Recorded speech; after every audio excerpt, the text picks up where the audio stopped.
Hello students, आज हम लोग ह्यूमन रिप्रोडक्शन चैप्टर एक पूरे सिंगल वीडियो में इस पूरे चैप्टर को हम लोग कवर करेंगे।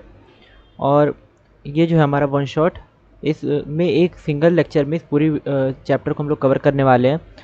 और ये उन बच्चों के लिए जो बच्चे ह्यूमन रिप्रोडक्शन का चैप्टर अभी तक जिन्होंने नहीं पढ़ा है और वो इसको पढ़ना चाहते हैं, या जिन बच्चों ने पढ़ रखा है और उसको रिवीजन करना चाहते हैं, उन बच्चों के लिए ये वीडियो काफ़ी हेल्पफुल रहेगी। और बच्चे अक्सर क्या करते हैं कि कोई चैप्टर पढ़ते तो हैं लेकिन उसको रिवीजन पे उसका फोकस नहीं करते, उसकी क्वेश्चन प्रैक्टिस वगैरह पे फोकस नहीं कर पाते हैं। इसकी वजह से क्या होता है कि उनकी जो नीट में जो रैंक होनी चाहिए वो अच्छे से वो उस रैंक को नहीं ला पाते हैं। तो इसलिए क्या है कि हम लोग ये आपके लिए वन शॉट सीरीज लेके आए हैं। इसमें हम आपको जो भी चैप्टर नीट में इम्पॉर्टेंट है उसके आपको लेक्चर प्रोवाइड करेंगे, और इसमें एक लेक्चर में आपका ये पूरा चैप्टर कवर किया जाएगा।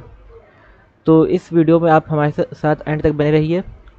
और अगर आपने अभी तक हमारे चैनल को सब्सक्राइब नहीं किया तो चैनल को सब्सक्राइब ज़रूर कर लीजिए, और वीडियो अच्छी लगे तो वीडियो को लाइक ज़रूर कीजिएगा, और ज़्यादा से ज़्यादा लोग को वीडियो शेयर कीजिए।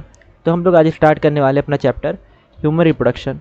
ठीक, तो सबसे पहले देखो ह्यूमन रिप्रोडक्शन में यहाँ पे क्या दे रखा है, मेल रिप्रोडक्टिव सिस्टम। ठीक है, ह्यूमन रिप्रोडक्शन में सबसे पहले हमें दिया हुआ है मेल रिप्रोडक्टिव सिस्टम। ठीक, देखो ह्यूमन रिप्रोडक्शन का मतलब क्या है। ह्यूमन रिप्रोडक्शन क्या होता है कि जब जो ह्यूमंस हैं, यानी कोई पर्सन है, ठीक है, वो रिप्रोड्यूस करता है और अपने जैसे ऑफस्प्रिंग बनाता है। ठीक, तो ह्यूमन रिप्रोडक्शन जब भी हम लोग बात करते हैं तो हम लोग को मेल और फीमेल दोनों की रिक्वायरमेंट होती है, क्योंकि ह्यूमन में सेक्सुअल रिप्रोडक्शन होता है ना। तो इसमें मेल और फीमेल दोनों की रिक्वायरमेंट होती है, जिससे कि फिर उनका बेबी बनता है। और तो इसमें हम लोग को मेल के रिप्रोडक्टिव सिस्टम और फीमेल के रिप्रोडक्टिव सिस्टम के बारे में समझना होता है। ठीक है, तो पहला हम लोग समझते हैं मेल रिप्रोडक्टिव सिस्टम के बारे में कि मेल रिप्रोडक्टिव सिस्टम जो है किस तरह से होता है। तो इसकी लोकेशन क्या है, पेल्विस रीजन में ना। मेल रिप्रोडक्टिव सिस्टम कहाँ होता है, पेल्विस रीजन में होता है, और इसकी लोकेशन पेल्विस रीजन में है। और टेस्टिस की अगर हम लोग बात करें तो ये एब्डोमिनल कैविटी में होता है। अच्छा, ये पेल्विस रीजन क्या, हमारा एब्डोमेन के नीचे वाला जो पूरा पोर्शन होता है, एब्डोमेन के नीचे जो हिस्सा होता है, पेट के नीचे का जो हिस्सा होता है, ठीक है, उसको हम लोग पेल्विस रीजन बोलते हैं।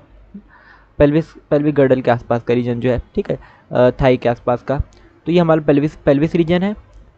यानी मेल रिप्रोडक्टिव सिस्टम जो टेस्टिस हम लोग बात करते हैं ये, तो ये कहाँ पे होता है, ये जो है थाई के आसपास देखने को मिलेगा, या एब्डोमेन के नीचे। और टेस्टिस जो है एब्डोमिनल कैविटी के नीचे स्क्रोटम, एक अलग से एक पाउच होता है। ठीक है, मेल में क्या होता है, एक अलग से एक पाउच होता है जो एब्डोमिनल कैविटी से सस्पेंडेड रहता है। ठीक है, तो थाई जो होती है, जांग जो होती है, उनके बीच में स्क्रोटम, तो स्क्रोटम में ही टेस्टिस होता है। ठीक, पाउच के जैसा एक स्ट्रक्चर होता है स्क्रोटम, और उसी में टेस्टिस जो होते हैं सस्पेंडेड रहते हैं। और इसके स्क्रोटम में होने की वजह यह है टेस्टिस की कि इसमें लोअर टेम्परेचर मेंटेन रहता है ना, कूलिंग रहती है। ठीक है, टेस्टिस जो है उनको स्पर्म प्रोडक्शन के लिए थोड़ा लोअर टेम्परेचर, क्योंकि हमारी बॉडी का टेम्परेचर बहुत ज़्यादा होता है, ठीक है, 37 डिग्री सेल्सियस का अराउंड होता है बॉडी का temperature.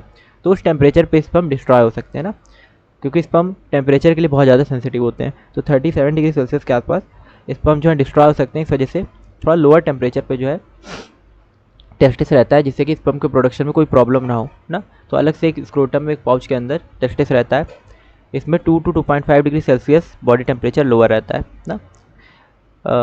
2 to 2.5 degree Celsius lower temperature रहता है। यानी अगर बॉडी का टेम्परेचर 36 या 37 है, तो टेस्टिस में का स्क्रोटम में जो टेम्परेचर होगा वो 35 के अराउंड होगा ना, 34 या 35 के अराउंड होगा।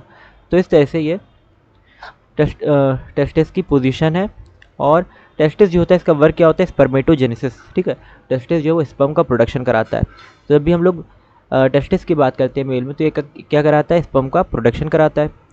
अब जब हम लोग टेस्टिस की बात करें, इसमें 250 कंपार्टमेंट है, और जिसको हम लोग टेस्टिकुलर लोब्यूल कहते हैं। यानी टेस्टिस के अंदर भी छोटे छोटे कंपार्टमेंट होते हैं ना, उसके अंदर भी अलग अलग पोर्शंस होते हैं।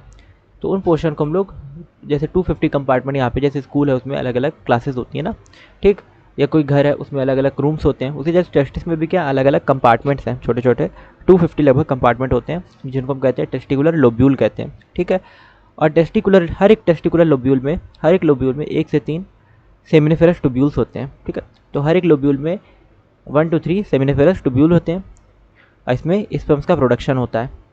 फिर हम लोग बात करते हैं सेल टाइप्स की। ठीक है, कि सेमिनिफेरस ट्यूब्यूल्स में जो है सेल टाइप किस तरह से होती है। आई होप इतना आपको क्लियर हो रहा होगा ना, जो भी चीज़ें अभी आपको बता रहे हैं मेल रिप्रोडक्टिव सिस्टम के बारे में। यहाँ पे आपको टेस्टिस की लोकेशन बताए, ठीक है, और स्क्रोटम में इसकी जो है पोजीशन बताए, फिर स्पर्मेटोजेनेसिस जो इसका फंक्शन है वो बताए ना कि स्पर्म का प्रोडक्शन करता है, और इसमें टेस्टिकुलर लोब्यूल है, टेस्टिकुलर लोब्यूल में सेमिनिफेरस ट्यूब्यूल्स होते हैं ना। सेमिनिफेरस ट्यूब्यूल्स आप समझ सकते हैं जैसे रील जो होती है क्वाइल्ड होती है, ठीक है, कोई धागा है जो क्वाइल्ड रहता है तो उससे ऐसे सेमिनिफेरस ट्यूब्यूल होते हैं ना।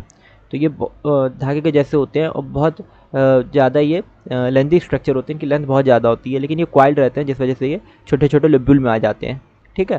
तो ये बहुत ज़्यादा क्वाइल्ड स्ट्रक्चर होते हैं, हाईली क्वाइल्ड सेमिनिफेरस ट्यूब्यूल्स ना यहाँ पे लिखा हुआ है, ठीक। तो बहुत ज़्यादा लंबे लंबे ये स्ट्रक्चर हैं जो बहुत ज़्यादा क्वाइल्ड रहते हैं, गुथे हुए रहते हैं, जिस वजह से क्या है कि ये बहुत छोटी सी जगह पाए जाते हैं, ठीक। अब इसके बाद बात करें हम लोग सेमिनिफेरस ट्यूब्यूल में कौन कौन सी सेल्स होती हैं। ये पूरा इतना स्ट्रक्चर था, 1 मिनट इसका डायग्राम हम लोग एक बार देख लेते हैं, कहीं अगर इस तरह का हो तो अभी अब आएगा इसका डायग्राम ना, मेन डायग्राम इसका आप आएगा। ये तो बेसिक सी कुछ चीज़ें थी। Male germ cells spermatogonia. अच्छा, जब हम लोग सेमिनिफेरस ट्यूब्यूल की बात कर रहे हैं, ठीक है, तो उसका हम लोग क्रॉस सेक्शन देखते हैं ना, उसको सेमिनिफेरस ट्यूब्यूल को कट करके देखते हैं, जो बहुत ज़्यादा क्वाइल्ड स्ट्रक्चर है। कहाँ पे? टेस्टिस के अंदर, टेस्टिकुलर लोब्यूल के अंदर सेमिनिफेरस ट्यूब्यूल है। तो सेमिनिफेरस ट्यूब्यूल को जब हम लोग कट करके देखेंगे, एक धागे के थ्रेड के जैसा स्ट्रक्चर है, उसको हमने कट किया और उसको जब माइक्रोस्कोप में देखेंगे तो इसमें हमें स्पर्मेटोगोनिया देखने को मिलेगी, ठीक है। सेमिनिफेरस ट्यूब्यूल में क्या होती है? स्पर्मेटोगोनिया होती है। इंटरस्टिशियल सेल्स होती हैं, और क्या होता है? इंटरस्टिशियल सेल्स होती हैं, ठीक है, और सर्टोली सेल्स होती है। 3 तरह की सेल्स होती हैं ना, स्पर्मेटोगोनिया, सर्टोली सेल्स और इंटरस्टिशियल सेल्स, ठीक है। इंटरस्टिशियल सेल्स जो होती हैं सेमिनिफेरस ट्यूब्यूल के बाहर के साइड होती हैं, ठीक है। तो ये चीज़ आपको याद रखना है, स्पर्मेटोगोनिया और सर्टोली सेल सेमिनिफेरस ट्यूब्यूल के अंदर होती हैं, और सेमिनिफेरस ट्यूब्यूल के बाहर ना 2 या 3 सेमिनिफेरस ट्यूब्यूल के बीच में कुछ गैप होता है, कुछ रीजन होता है, उस रीजन में इंटरस्टिशियल सेल्स होती हैं, ठीक है। और स्पर्मेटोगोनिया को हम लोग मेल जर्म सेल कहते हैं, ठीक। इंटरस्टिशियल सेल को लेडी सेल भी कहते हैं, तो अलग अलग नाम है। स्पर्मेटोगोनिया को मेल जर्म सेल्स भी कहते हैं, क्योंकि इससे क्या होता है? स्पर्मेटोगोनिया से ही स्पर्म बनता है ना। स्पर्मेटोगोनिया में मियोसिस होगा, और मियोसिस से क्या बनेगा? स्पर्म बनेगा। आपको बताया था कि मियोसिस क्या होता है? जब एक सेल से 4 सेल बनती है तो उसको हम कहते हैं मियोसिस, ठीक है। एक सेल से 4 सेल बनती है, और ये जर्म सेल्स में मियोसिस देखने को मिलता है, ठीक है। यानी जो स्पर्म बनते हैं तो वो स्पर्मेटोगोनिया से बनते हैं, और एक स्पर्मेटोगोनिया से 4 स्पर्म बनेंगे। अच्छा, जब स्पर्म बन रहे हैं तो मियोसिस जब भी होता है तो मियोसिस में क्या होते हैं? हैप्लॉइड सेल्स बनती हैं, यानी स्पर्मेटोगोनिया डिप्लॉइड होगी। 46 क्रोमोसोम स्पर्मेटोगोनिया में होंगे, लेकिन स्पर्म में कितने होंगे? 23 क्रोमोसोम होंगे, ठीक है, हाफ हो जाते हैं क्रोमोसोम। तो ये आपको याद रखना है कि स्पर्मेटोगोनिया में 46 क्रोमोसोम होते हैं, लेकिन जब हम लोग स्पर्म की बात करते हैं तो स्पर्म में कितने होते हैं? 23 क्रोमोसोम होते हैं, ठीक। क्योंकि मियोसिस होता है ना यहाँ पे, तो इसको रिडक्शनल डिवीजन कहते हैं ना, क्रोमोसोम नंबर यहाँ पे हाफ हो जाते हैं। सर्टोली सेल्स जो होती हैं वो जर्म सेल्स को न्यूट्रिशन प्रोवाइड करती हैं, ठीक है। जैसे जैसे आपने प्लांट में देखा था, प्लांट में यहाँ पे टैप्टम थी जो पॉलन ग्रेन को नरिशमेंट प्रोवाइड कर रही थी, उसी तरह से सर्टोली सेल है, तो ये जर्म सेल्स को नरिशमेंट प्रोवाइड करती है उनको। जब तक जर्म सेल डेवलप हो रही है, जब तक स्पर्म का डेवलपमेंट चल रहा है, तो सर्टोली सेल्स क्या करेंगी? उनको न्यूट्रिशन देंगी, ठीक है, उनका मेंटेनेंस करेंगी। लेडिक सेल्स जो होती हैं ये ट्यूब्यूल्स के बाहर, सेमिनिफेरस ट्यूब्यूल्स के बाहर होती हैं, और कुछ हार्मोन्स बनाती हैं, ठीक है, जिसको कहते हैं एंड्रोजेंस ना। एंड्रोजेंस पूरा ग्रुप है ये हार्मोन्स का, इसके अंदर एक पर्टिकुलर हार्मोन था टेस्टोस्टेरोन, एक एग्जांपल हम लोग लेके चलते हैं टेस्टोस्टेरोन। तो ये एंड्रोजेंस बनते हैं ना, हार्मोन जो होते हैं जो मेलनेस देते हैं किसी पर्सन को, यानी मेल जो कैरेक्टर होता है, ठीक है, उसके लिए रिस्पॉन्सिबल होते हैं एंड्रोजेंस, जिसका एग्जाम्पल क्या है? टेस्टोस्टेरोन, ठीक है। तो ये नाम आपको याद रखना है, किससे बन रहा है? लेडिक सेल से ना। हर एक सेल का आपको फंक्शन याद रखना है कि मेल जर्म सेल से स्पर्म बन रहा है, यानी स्पर्मेटोगोनिया से स्पर्म बन रहा है, सर्टोली सेल न्यूट्रिशन प्रोवाइड कर रही है जर्म सेल को या स्पर्म को, और लेडिक सेल या इंटरस्टिशियल सेल जो है ये क्या कर रही है? एंड्रोजेंस की तरह से एंड्रोजन सिक्रीट कर रही है, यानी टेस्टिकुलर हार्मोन टेस्टोस्टेरोन बना रही है, ठीक है। तो यहाँ पे एक बार अब हम लोग इसका स्ट्रक्चर देख ही लेते हैं कि सेमिनिफेरस ट्यूब्यूल ना, जब हम लोग कट करेंगे टेस्टिस में, देखो यहाँ पे था रिप्रोडक्टिव सिस्टम मेल का, ये पूरा मेल का रिप्रोडक्टिव सिस्टम दिया हुआ है, ठीक है। और ये कहाँ पे होता है? देखो यहाँ पे ये लिखा हुआ है एब्डोमिनल पार्ट के नीचे वाले पोर्शन में ये होता है ना, यहाँ पे टेस्टिस है, ठीक है, टेस्टिकल जिसको बोलते हैं। तो ये टेस्टिस और टेस्टिकल ना, ये है टेस्टिस यानी कि जिसको हम कह रहे हैं, तो टेस्टिस है। और इसके बाद टेस्टिस के बाद अगर हम ध्यान दें इसमें, तो ये देखो स्क्रोटम यहाँ पे, तो ये दिखा है ना स्क्रोटम के अंदर है टेस्टिस, ठीक है। अगर यहाँ पे देखें एक और डायग्राम, ये वाला डायग्राम, ठीक है, तो यहाँ पे क्या दिख रहा है? थोड़ा छोटा इसको कर लें, ये हमको दिख रही है यहाँ पे, ठीक। ये स्ट्रक्चर जो ये क्या सेमिनिफेरस ट्यूब्यूल्स है, ये सेमिनिफेरस ट्यूब्यूल का क्रॉस सेक्शन है ना, आपकी एनसीईआरटी में दिया हुआ है, ठीक है। तो सेमिनिफेरस ट्यूब्यूल का क्रॉस सेक्शन है, और उसमें ये सेमिनिफेरस ट्यूब्यूल, या हम कह सकते हैं टेस्टिस में जो टेस्टिकुलर लोब्यूल जो होता है, ठीक है, उसका एक क्रॉस सेक्शन है, और उसमें आपको सेमिनिफेरस ट्यूब्यूल देखने को मिल रहे हैं। ये एक सेमिनिफेरस ट्यूब्यूल है, ये एक सेमिनिफेरस ट्यूब्यूल, ये एक सेमिनिफेरस ट्यूब्यूल, इधर भी है, हर तरफ इसमें सेमिनिफेरस ट्यूब्यूल के छोटे छोटे सेक्शन देखने को मिल रहा है, ठीक है। अब इन सेमिनिफेरस ट्यूब्यूल्स में क्या है, इनके अंदर स्पर्मेटोगोनिया है, ठीक है। ये राउंड राउंड जो है ये स्पर्मेटोगोनिया है ना, राउंड राउंड जो आपको सेल देखने को मिल रही है क्या स्पर्मेटोगोनिया है, ठीक। और स्पर्मेटोगोनिया से क्या बन रहा है, स्पर्म बन रहा है। ये स्पर्मेटोजोआ जिनको बोलते हैं, ये स्पर्म आपको दिख रहे होंगे छोटे छोटे से पूंछ वाले स्ट्रक्चर्स, ये स्पर्म आपको देखने को मिल रहा है, ठीक है। तो इससे स्पर्म बन रहा है, और इसमें कुछ सेल्स हैं राउंड राउंड, ये सर्टोली सेल्स हैं। ये क्या है, सर्टोली सेल जो न्यूट्रिशन प्रोवाइड करती है डेवलपिंग स्पर्म को, ठीक है। तो सर्टोली सेल है जो डेवलपिंग स्पर्म को न्यूट्रिशन प्रोवाइड कर रही हैं। तो ये सब सेमिनिफेरस ट्यूब्यूल के अंदर है इतनी चीज़ें। क्या क्या है, स्पर्मेटोगोनिया जिससे स्पर्मेटोजोआ बनेंगे, स्पर्म बनेंगे, और सर्टोली सेल्स ये सेमिनिफेरस ट्यूब्यूल के अंदर है। सेमिनिफेरस ट्यूब्यूल के बाहर इंटरस्टिशियल सेल्स होती हैं, यहाँ पे स्पेस में दिखने को मिल रहा है कुछ सेल्स हैं जो इसके बाहर हैं, ठीक है। सेमिनिफेरस ट्यूब्यूल के ये पिंक, डार्क पिंक वाले या रेड वाले रीजन में ये जो सेल्स हैं इनको बोलते हैं इंटरस्टिशियल सेल्स, ठीक है। तो इंटरस्टिशियल सेल्स जो होती है ये हार्मोन का प्रोडक्शन करती हैं, जैसे टेस्टोस्टेरोन हार्मोन बनाती हैं ना। आई होप ये डायग्राम आपको क्लियर हुआ होगा ना। इस डायग्राम में क्या है, इसमें टेस्टिकुलर लोब्यूल का एक क्रॉस सेक्शन दिया हुआ है, ठीक है। इसमें लिखा है सेमिनिफेरस ट्यूब्यूल का सेक्शनल व्यू, ठीक। तो कई सारे सेमिनिफेरस ट्यूब्यूल दिखाए गए हैं, तो ये असल में क्या है, ये टेस्टिकुलर लोब्यूल का एक क्रॉस सेक्शन है जिसको उसने सेमिनिफेरस ट्यूब्यूल लिखा हुआ है। तो यहाँ पे क्या क्या दिख रहा है हमको, सेमिनिफेरस ट्यूब्यूल के अंदर स्पर्मेटोगोनिया, स्पर्मेटोजोआ और सर्टोली सेल्स, और सेमिनिफेरस ट्यूब्यूल के बाहर इंटरस्टिशियल जो स्पेस होता है उसमें इंटरस्टिशियल सेल्स, ठीक है। नेक्स्ट हम लोग यहाँ पे अब देखते हैं,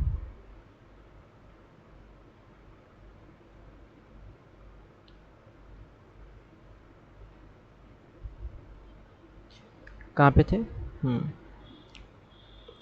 तो कुछ हमारे पास यहाँ पे एक्सेसरी डक्ट्स भी होती हैं। मेल सारे हमने मेन जो है पार्ट्स देख लिए मेल रिप्रोडक्टिव सिस्टम के। अब हम लोग देखते हैं यहाँ पे एक्सेसरी डक्ट्स ना। तो एक्सेसरी डक्ट्स कौन कौन सी होती हैं, देखो इसमें होते हैं रेटिटेस्टिस, इसमें क्या होता है, रेटिटेस्टिस होता है, वॉसा फ्रेंशिया होता है, एपिडिडाइमस होता है, और वॉश डिफरेंस। ये सारी चीज़ें जो हैं एक्सेसरी डक्ट्स में आती हैं, ठीक है। तो एक्सेसरी डक्ट में क्या क्या है, रेटिटेस्टिस, वॉसा फ्रेंशिया, एपिडाइमस और वॉश डिफरेंस, ठीक है। मतलब टेस्टिस के अलावा जो भी चीज़ें यहाँ पे पार्ट्स हैं वो एक्सेसरी डक्ट्स में आ रहे हैं, ठीक है। और कुछ ग्लैंड भी एक्सेसरी डक्ट्स में होती हैं, इन सब का अभी हम लोग देखेंगे फंक्शन वगैरह। तो रेटिटेस्टिस ये कन्वे करता है, ठीक है, ये स्पर्म को आगे बढ़ाएगा। जैसे टेस्टिस में स्पर्म बना तो रेटिटेस्टिस से होता हुआ आगे बढ़ेगा, वॉस डिफरेंशिया से होता हुआ आगे बढ़ेगा, और बॉडी के बाहर इजेक्ट किया जाएगा, इजेकुलेट किया जाएगा। तो यहाँ पे एपिडिडाइमस होती है, एपिडिडाइमस स्पर्म को क्या करती है, स्टोर करती है। एपिडिडाइमस जो होती है स्पर्म को स्टोर करती है। और हमारे पास वॉश डिफरेंस होता है, ठीक है। वॉश डिफरेंस जो होता है ये भी आगे कंडक्ट करता है स्पर्म्स को, ठीक। एपिडिडाइमस जो होती है ये स्टोरेज एक तरह से होती है, सेकेंडरी इसको बोलते हैं स्टोरेज ऑफ स्पर्म। तो ये स्पर्म को स्टोर करती है, स्टोर हाउस ऑफ स्पर्म भी कह सकते हैं। तो एपिडिडाइमिस इसको स्पर्म को स्टोर करेगी। इसके अलावा अगर ज़्यादा स्पर्म है, ठीक है, तो उनको डिस्ट्रॉय करने का काम भी एपिडिडाइमिस करती है, ठीक है। तो स्पर्म का स्टोरेज और स्पर्म का जो है डिस्ट्रक्शन, जो ज़्यादा अगर स्पर्म हो जाते हैं तो उस कंडीशन में उनको मेंटेनेंस जो होता है, ठीक है, उनको रेगुलेट करना उनके नंबर को, तो ये भी एपिडिडाइमिस करती है। इसके बाद ग्लैंड्स की अगर हम बात करें तो सेमिनल वेसिकल ग्लैंड होती है, प्रोस्टेट और बल्बो यूरेथ्रल, ये 3 ग्लैंड्स होती हैं, ठीक है। सेमिनल वेसिकल्स, प्रोस्टेट और बल्बो यूरेथ्रल ग्लैंड्स, ये 3 ग्लैंड होती हैं जो क्या करती हैं, ये 3 ग्लैंड जो होती है सीमेन का प्रोडक्शन करती हैं, ठीक है। सेमिनल प्लाज्मा बनाती है जिसको हम सीमेन कहते हैं, जिसमें फ्रक्टोज, कैल्शियम और एंजाइम होता है, क्योंकि जो स्पर्म है वो बॉडी के बाहर इजैकुलेट कैसे होगा, ठीक है, तो उसके लिए एक लिक्विड चाहिए होता है ना। स्पर्म को बॉडी के बाहर इजैकुलेट करने के लिए लिक्विड चाहिए होता है, जिससे कि वो मेल के बॉडी के बाहर आ जाए और फीमेल की बॉडी में इंसर्ट हो जाए। तो ये लिक्विड का जो लिक्विड होता है इसको बोलते हैं सेमिनल प्लाज्मा। ये बनता है इन्हीं 3 ग्लैंड्स की हेल्प से ना, सेमिनल वेसिकल्स, प्रोस्टेट और बल्बो यूरेथ्रल ग्लैंड से, ठीक है। और प्लाज्मा, सेमिनल वेसिकल जो प्लाज्मा होता है उसमें फ्रक्टोज ना, कौन सी शुगर होती है, फ्रक्टोज, ये आपको ध्यान देना। शुगर कौन सी होती है, फ्रक्टोज, और आयन कौन से होते हैं, कैल्शियम, ठीक है, कैल्शियम आयन और कुछ एंजाइम्स होते हैं, फ्रक्टोज, कैल्शियम और कुछ एंजाइम्स, ठीक। यहाँ पे आप स्ट्रक्चर इसका देख सकते हैं, ध्यान दें। तो सबसे पहले टेस्टिस है ना, स्क्रोटम के अंदर क्या है, टेस्टिस है, और फिर एपिडिडाइमस है, ये साइड वाला भी डायग्राम आपको बता रहे हैं ना। तो यहाँ पे क्या क्या है, टेस्टिकल, एपिडिडाइमस, और ये फिर उसके ऊपर गया है डक्टस डिफरेंस, ठीक है, सेमिनल वेसिकल, ये देखो ग्लैंड भी दी हुई है, सेमिनल वेसिकल ना, स्क्रोटम, टेस्टिकल, एपिडिडाइमस, ये स्टोर करेगा स्पर्म को, तो स्पर्म यहाँ बने टेस्टिस में, एपिडिडाइमस में जाएंगे, फिर ये ऐसे होते जो एरो दिखा रहे इसी एरो से होते हुए आगे बढ़ेंगे, सेमिनल वेसिकल में जाएंगे, और सॉरी ये सेमिनल वेसिकल के पास से जब गुजरेंगे तो यहाँ पे सेमिनल वेसिकल से क्या होगा, इनको कुछ फ्लूइड मिलेगा, सेमिनल प्लाज्मा, और इसके अलावा प्रोस्टेट ग्लैंड भी होती है और बल्बो यूरेथ्रल ग्लैंड भी होती है, ये भी कुछ ना कुछ सिक्रीशन अपना प्रोवाइड करती हैं इसमें। तो सीमेन एक तरह से सीमेन का फॉर्मेशन होता है, एक फ्लूइड जैसा स्ट्रक्चर बन जाता है, और उस फ्लूइड में, ठीक है, उस फ्लूइड में क्या होगा, फ्रक्टोज बहुत ज़्यादा होगा, कैल्शियम बहुत ज़्यादा होगा, और क्या होगा, स्पर्म भी होगा। तो ये पूरा फ्लूइड जो है सीमेन, ये आगे आता है, और ये पीनस के थ्रू, ठीक है, ये पीनस के थ्रू क्या कर दिया जाता है, इजेक्ट कर दिया जाता है, इजेक्ट आउट, या कह सकते हैं मेल रिप्रोडक्टिव जो सिस्टम, फीमेल रिप्रोडक्टिव सिस्टम जो है उसमें या वेजाइना के थ्रू इजेक्ट कर दिया जाता है, ठीक है। तो इस तरह से जो है स्पर्म टेस्टिस से बनता है, और एपिडाइमस से होते हुए, बाल डिफरेंस से होते हुए, ठीक है, और इसमें जब सीमेन वगैरह आके मिल जाता है तो ये इजेक्ट आउट होता है पीनस के थ्रू, इसको बाहर निकाल दिया जाता है, यूरेथ्रा से होते हुए, पीनस से होते हुए ये बाहर निकाल दिया जाता है, और ये किसमें, फीमेल रिप्रोडक्टिव ट्रैक्ट में इंसर्ट करा दिया जाता है, ठीक है। तो ये था पूरा पाथवे स्पर्म के प्रोडक्शन का और स्पर्म के पैसेज का, ठीक है, जिससे कि ये फीमेल की बॉडी में एंटर करे।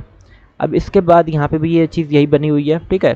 तो यहाँ पे पूरा दिया हुआ है कि ये टेस्टिस में बना, फिर एपिडाइमस में गया, और ऐसे होते हुए, क्योंकि यहाँ पे आपके लिए ब्लू पेन से इस तरह से ये बना दे रहे हैं, इसका पाथवे होते हुए आगे बढ़ा सीमेन, स्पर्म आगे बढ़ा, और स्पर्म को फिर यहाँ पे ग्लैंड्स वगैरह से कुछ फ्लूइड मिल गया जिसको हम लोग बोलते हैं सीमेन, और ये स्पर्म आगे जाता जाएगा, इसको फ्लूइड मिलते जाएंगे, यहाँ पे सेमिनल वेसिकल और प्रोस्टेट ग्लैंड और बल्बो यूरेथ्रल ग्लैंड, इन सब से इसको फ्लूइड मिल जाएगा, सेमिनल सीमेन मिल जाएगा, और इसके बाद ये पीनस के थ्रू आगे जाएगा और बाहर निकल आएगा, ठीक है, फीमेल रिप्रोडक्टिव ट्रैक्ट में चला जाएगा। तो इस तरह से ये स्पर्म का पैसेज होता है। आई होप ये पॉइंट आपको क्लियर हुआ होगा ना, स्पर्म का पैसेज किस तरह से होता है। और अगर इतनी चीज़ अगर आपको क्लियर हो तो कमेंट में यस जरूर लिखिएगा कि आपको इतनी चीज़ें क्लियर है, ठीक है। और वीडियो अच्छी लग रही है तो वीडियो को लाइक ज़रूर कीजिएगा, और ज़्यादा से ज़्यादा लोग को ये वीडियो शेयर कीजिए, जिससे जो लोग भी अभी तक हमारे साथ लाइव नहीं जुड़े हैं वो भी लाइव जुड़ जाए, ठीक है, और उनका भी ये चैप्टर रिवाइज हो जाए एक बार। नेक्स्ट हम लोग अभी यहाँ पे पढ़ते हैं फीमेल रिप्रोडक्टिव सिस्टम के बारे में। अभी तक हमने पढ़ा मेल रिप्रोडक्टिव सिस्टम के बारे में। मेल रिप्रोडक्टिव सिस्टम हमने क्या क्या देखा, इसमें हमने सबसे पहले प्राइमरी जो सेक्स ऑर्गन होते हैं, टेस्टिस जिसको कहते हैं, उनके बारे में पढ़ा, ठीक है, और फिर टेस्टिस का स्ट्रक्चर डिटेल से देखा, टेस्टिस का क्या स्ट्रक्चर होता है। इसके बाद हमने देखा एसेसरी डक्ट्स और ग्लैंड्स के बारे में देखा, ठीक है, इनके बारे में पढ़ा और इसका डायग्राम देखा। अब हम लोग देखेंगे फीमेल रिप्रोडक्टिव सिस्टम, ठीक है। अच्छा, इस फीमेल रिप्रोडक्टिव सिस्टम से पहले एक और डायग्राम आपको दिखा देते हैं सेमिनिफेरस ट्यूब्यूल का। देखो इस तरह का भी डायग्राम आता है ना, ये भी सेमिनिफेरस ट्यूब्यूल का डायग्राम है, ठीक है, ये डायग्राम है। तो इसमें आप देख सकते हैं कि सेमिनिफेरस ट्यूब्यूल के बाहर की लेयर है बेसमेंट मेम्ब्रेन, इसके अंदर स्पर्मेटोगोनिया है, बड़े बड़े ये सेल स्पर्मेटोगोनिया के बने हुए हैं, ये सब स्पर्मेटोगोनिया। फिर इसके अंदर क्या है, ये सर्टोली सेल है, नर्व सेल, जो कि स्पर्म को न्यूट्रिशन प्रोवाइड करेगी। इसके अंदर ये प्राइमरी स्पर्मेटोसाइट है, ठीक है, और क्योंकि स्पर्मेटोगोनिया होती है उसके अंदर डिवीज़न होते हैं, तो प्राइमरी स्पर्मेटोसाइट और फिर सेकेंडरी स्पर्मेटोसाइट बनती है, इससे फिर सेकेंडरी स्पर्मेटोसाइट बनेगी, ये सेकेंडरी स्पर्मेटोसाइट, ठीक है। तो ये सेकेंडरी स्पर्मेटोसाइट है। सेकेंडरी स्पर्मेटोसाइट हैप्लॉइड होती है, प्राइमरी स्पर्मेटोसाइट डिप्लॉइड होती है और सेकेंडरी स्पर्मेटोसाइट हैप्लॉइड होती है। फिर ये स्पर्मेटिड बनता है ना, स्पर्मेटिड होता है, ये क्या है, ये अटैच रहता है सेकेंडरी स्पर्मेटोसाइट से या सर्टोली सेल से ये जुड़ा हुआ रहता है ना, तो ये स्पर्मेटिड है। इसके बाद ये जब फ्री होगा, इसमें मूवमेंट होगी, तो इसको बोलते हैं स्पर्मेटोजोआ, ठीक है। तो स्पर्म जब रिलीज होता है ना, इस प्रोसेस को हम लोग क्या बोलेंगे, स्पर्मिएशन। स्पर्म का स्पर्मेटिड से रिलीज हो, स्पर्म का सेकेंडरी स्पर्मेटोसाइट से रिलीज होना, इसको क्या बोलते हैं, स्पर्मिएशन, ठीक है। तो यहाँ पे फ्री स्पर्मेटोजोआ या स्पर्म होते हैं, जैसे ये फ्री स्पर्म है, और ये कुछ स्पर्म जो थे ये सेकेंडरी स्पर्मेटोसाइट से अटैच थे, ठीक। तो इस तरह की पूरी कंडीशन देखने को मिलती है हमको। ये क्या है, सेमिनिफेरस ट्यूब्यूल का एक क्रॉस सेक्शन है, ठीक है, सेमिनिफेरस ट्यूब्यूल का एक क्रॉस सेक्शन है जिसमें स्पर्मेटोगोनिया है, प्राइमरी स्पर्मेटोसाइट, सेकेंडरी स्पर्मेटोसाइट, ठीक है, स्पर्मेटिड है और स्पर्मेटोजोआ है।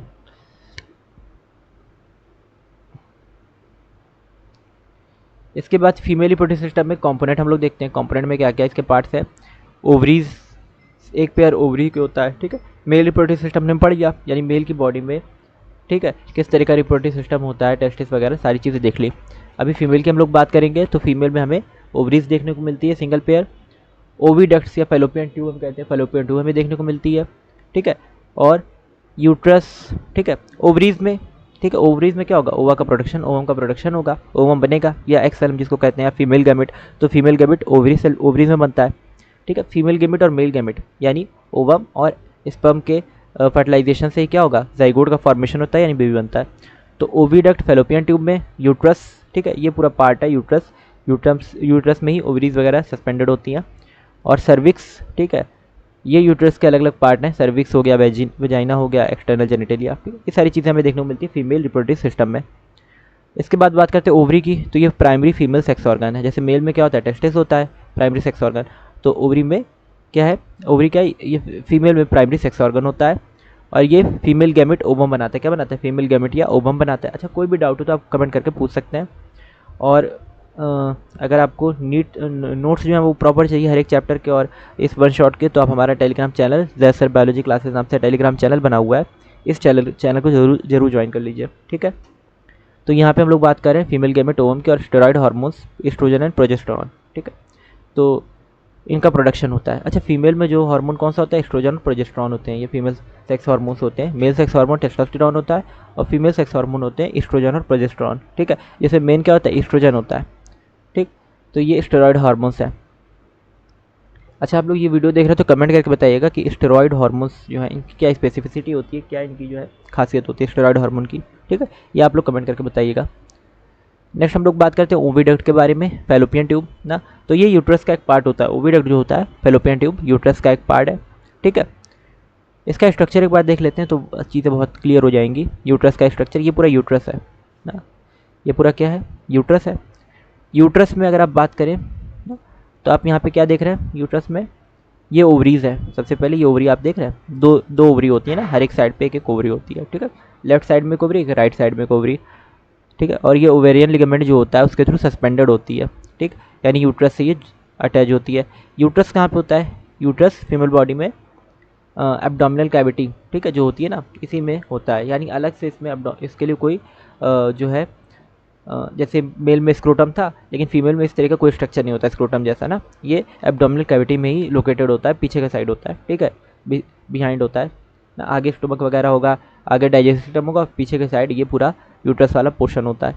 तो ये ओवरी है दोनों साइड, इसमें एक पेयर ओवरी है, और इसके बाद यहाँ पे अगर आप देखें तो यूट्रस, ये जो पूरा ये पिंक आपको स्ट्रक्चर दिख रहा है, ये पूरा यूट्रस है, इसमें फेलोपियन ट्यूब्स हैं दोनों साइड पे, ठीक है। तो एक जोड़ी फेलोपियन ट्यूब भी यहाँ पे हैं, जिनको यूट्राइन ट्यूब या ओविडक्ट भी बोल देते हैं। तो फेलोपियन ट्यूब को हम लोग यूट्राइन ट्यूब या ओविडक्ट भी कहते हैं। और ये पूरा यूट्रस बीच का स्ट्रक्चर जो दिख रहा है आपको, इसमें ऊपर का पोर्शन फंडस होता है, थोड़ा फूला हुआ होता है ऊपर का पोर्शन, ठीक है, ऊपर का हिस्सा थोड़ा फूला होता है, उसको फंडस कहते हैं ना। ये पूरा यूट्रस है, जहाँ पे क्या होता है, जब फर्टिलाइजेशन हो जाएगा, स्पर्म और ओवम जो है फर्टिलाइज कर जाएंगे और जाइगोट बन जाएगा, तो यहाँ पे क्या होगा, जाइगोट यहाँ पे एम्बेड हो जाता है यूट्रस में ही, ठीक है। तो यूट्रस जो होता है ये प्रेगनेंसी रिटेन करता है।